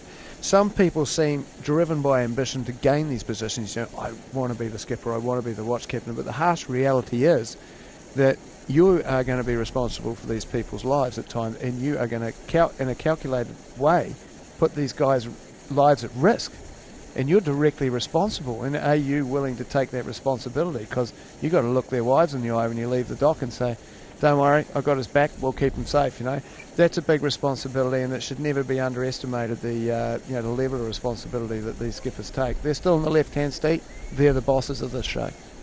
Well, we've been talking before about Mafre and how the team has slightly struggled, and as we look at them now, you know, they've just got the A3 down now, but it wasn't a particularly tidy drop. It was still sort of dangling from the rig, and they've still got both their outriggers out, and as the boat heels over, the leeward one's actually hitting the water. All the other teams got these outriggers in before they rounded the mark. Yeah, of course, pretty dangerous to have something like that bouncing around the water as well. You know, if that pops off the inboard end unloaded and comes flying through, you know, it can do a fair amount of damage to wheels and hardware, and not alone the guys if they get in the way of it. So, you know, you're just seeing somewhat, you know, these guys are still trying to get on their feet. Obviously, there's quite a few crew changes still in there. You've got young Gizmo coming in there and is following his father's footsteps. So he's just going to find his place in the crew. And you know, our team's been sailing for almost 2 years together now, so they instinctively know where to go. You'll find when you first start this race, you go into manoeuvres, there's a lot of noise. People talking, people discussing manoeuvre before you go into it and come out of it, and by the time you finish the first 2 legs, you just say jibing, and that's it. People know when to go, they know the timing of it, and they know how to respond to more or less pressure, what has to be done. So yeah, you get a bit of Swiss clock effect out there. You know, your team starts gelling and things start to happen. So it's interesting to note that in previous races, the teams that have won have done the least amount of changes to their crew. And then do you think that's a confidence going into the competition, doing that hard work of trying to select the team before you start racing? Yeah, undoubtedly. I mean, the one design aspect has thrown in a whole new element to us, is that you can actually come into the race quite late and sail. The mechanics are there, you know, the boat's going to be there, the sails are going to be there. You can sort of put your shore team together and get it up and running. But you will never win this race without preparation. And you've got to prepare your team physically, mentally, your shore team. You've got to come up with your navigation strategies. So this is such a huge, monumental, you know, thing. You have to, so many facets that you have to cover in the mechanics of the team and the personalities of the team. And you need to give them a bit of a test beforehand, gel them, build them physically, build the mental capacity of the team, and that's all preparation. That just doesn't happen overnight. Well, let me ask you a question about Sam Davies. Of course, Sam, you know, she's done 2 Vendée Globes. It's a solo round the world race. You know, that's what she's known for, as a solo sailor. And now she's skippering, you know, a 12-person team, all-female team. And what did she have to do to go from being a solo sailor, where you basically only have to take care of yourself and your boat, and now she's got to manage all the personalities and all the teamwork issues that go with running a multi-person boat? Yeah, I think that's for Sam, she'd be the first to probably admit it. It's been quite a big challenge to come over from that. You know, of course, she has all the basics are there, all the seamanship, you know, all the basic skill sets are very, very well developed. She's an amazing sailor, and she's had to really evolve into the leadership role, and she's really growing into that in leaps and bounds. But Sam's an incredibly personable person, and you know, she can be quite laid back in her approach. But you know, we had a team that stepped off the water in the last race, last leg. That was, you know, they were very happy. The click had happened. Well, there we can see the statue. The boat's now rounded that last mark in Yowlong Bay, heading out towards the furthest southern point of Hainan Island before heading out into the sea and continuing on their 5,000-mile journey to Auckland. And one of the fantastic things that's happening this year with the race is, of course, we've got on board each boat multiple cameras and a dedicated onboard reporter. It's not an easy job. It was seen as a shortcut way onto a Volvo ocean boat, but now, of course, with the demand for high quality images and high quality movies, these people have got to be on top of their game, filming even when the conditions aren't really suited to it. Let's take a little bit of a look at the life of an onboard reporter.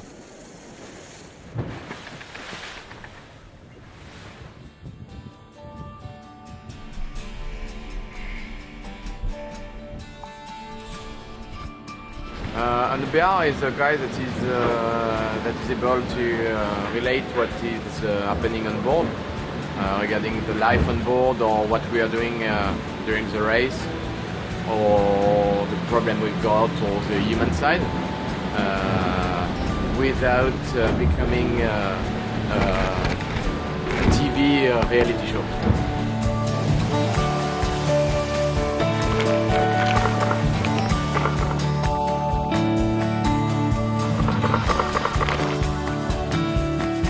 Capturing the content is one thing, but getting it off the boat is another. And for that, we turn to some pretty incredible technology here on board. But without, we'd have a hard time sharing all of this with all of you.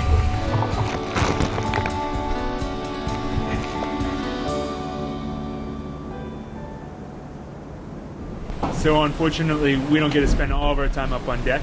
We've got quite a few responsibilities inside the boat as well. My workday starts at midnight when I pull out all the food for the next day, and then depending on the weather, it might be right into breakfast, but pretty nice right now, so we've got cereal and I can roll right into the media duties, but we still have to bail the boat and keep it nice and tidy inside. There's all kinds of editing for both videos and the pictures, and then preparing lunch and dinner with plenty of coffees in between.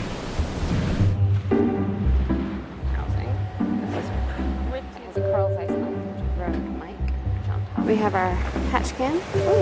We have spreaders. We have stern cam. We have our two Inmarsat domes because they are what sends and receives all of the video and data. I also use GoPros to give a really unique point of view experience. One of my favorite tools is the crash button because you end up getting hilarious footage like this. There's only 4 rules to being a good OBR. Rule number 1, take good pictures and tell good stories. Rule number 2, saltwater management.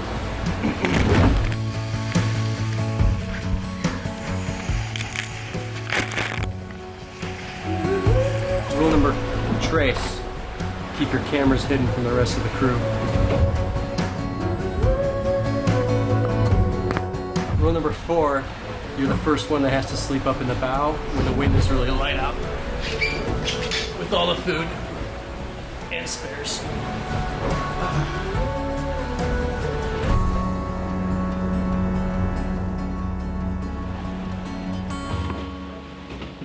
Hi, I'm Stefan Koppers. I'm the OBR of Team Brunel. Would you like some food? Lasagna bolognese or Pablo special? Chocolate mousse, a mousse au chocolat. Preparing the daily box, taking care of all this. You're not Stefan Koppers. I am Stefan Koppers. Come on, I'll show you my favorite place. Come on. Okay, between preparing the food of the guys, which is very important, of course I make movies and pictures for the guys, and this is my favorite place to work. I am Stefan Koppers. Hey, what's going on here? Give me my computer, please, because I'm the real Stefan Koppers. I'll show you how to make Volvo happen. So this is how to use all the cameras on deck. So we have 2 in the spreaders, 1 on the back and 1 in the cockpit. So it's super easy because if it's windy, I just can stay here. Nice and dry, isn't it? Guys, can the real Stefan Koppers please stand up? Sorry guys. Come on, it's me. You're the man. Proof. Oh yeah.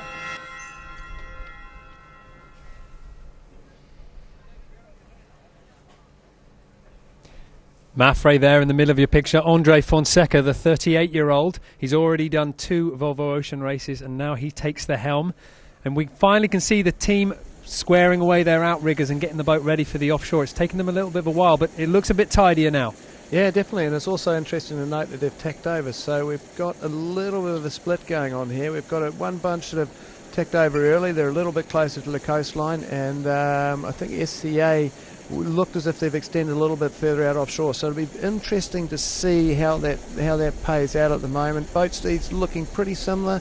10, 10.5, 11 knots. That sounds about to target VMG upwind speeds for these conditions. Well, as we saw Team SCA coming round that bottom mark, they did set up, as you said, they set up for staying on that tack for a while, punching out on port tack. So they obviously have got a plan. You know, they think this is going to work, and this is a decision that they made beforehand. Yeah, it's interesting, and now you can see the guys sort of, this is going to become the hard stuff, because if you think you're going to tack a lot, we do what's called a split stack. So you'll split the weight downstairs, and you'll split the sails on deck, which you don't means you're not going to move them from side to side.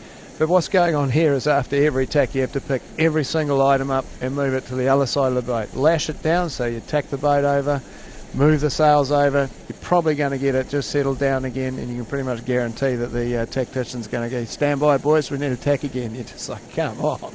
Well, of course, the tactician happened to make that decision, and one of the key things they're using there is going to be the weather. And let's take a little bit of a look at the weather over the next 48 hours and how it's going to shape the decision that the skippers are going to make. Yeah, exactly. Well, we're going to be going out into a little bit of a push, a little bit more breeze offshore there. So as you can see, those arrows a little bit closer together. Going to be big pressure. You're going to be bouncing out in some quite big seaways. You're going to be on the wind, slightly cracked as you try and decide how you're going to approach and manage the northern tip of the Philippines there. You can get up and get a little bit more acceleration off the southern part of Taiwan. So as the weather models develop, you'll figure that out. Over here, interestingly enough, you've got a tropical depression here, low, could get going, cyclone season here, and you'll see that actually means you could be sailing downwind. Got to be careful with these though. You want to stay in the accelerated zones. You can see that they open up into one another, and you can easily get stuck in no wind if you're too close to the middle of them. I think it's going to be a really interesting next 48 hours. In the past, we've seen a lot of boats split, some big decisions and some big wins and losses on this leg, and I can't wait to see who has the guts to make that bold decision, who has the decision to split and start going the other way. Well, we're just about to finish the coverage here. We hope you've enjoyed this extended version of our official coverage. It's been a great venue here in Sanya. The boats now heading on their way out. We'd like to thank everybody, our commentary on the water team, and Richard, thanks very much for joining me. I hope you can do it again. Good luck to all the sailors on their way to Auckland. And remember, if you want to stay with all the action, download the app, follow the race on the website, and we will see you all in Auckland, New Zealand.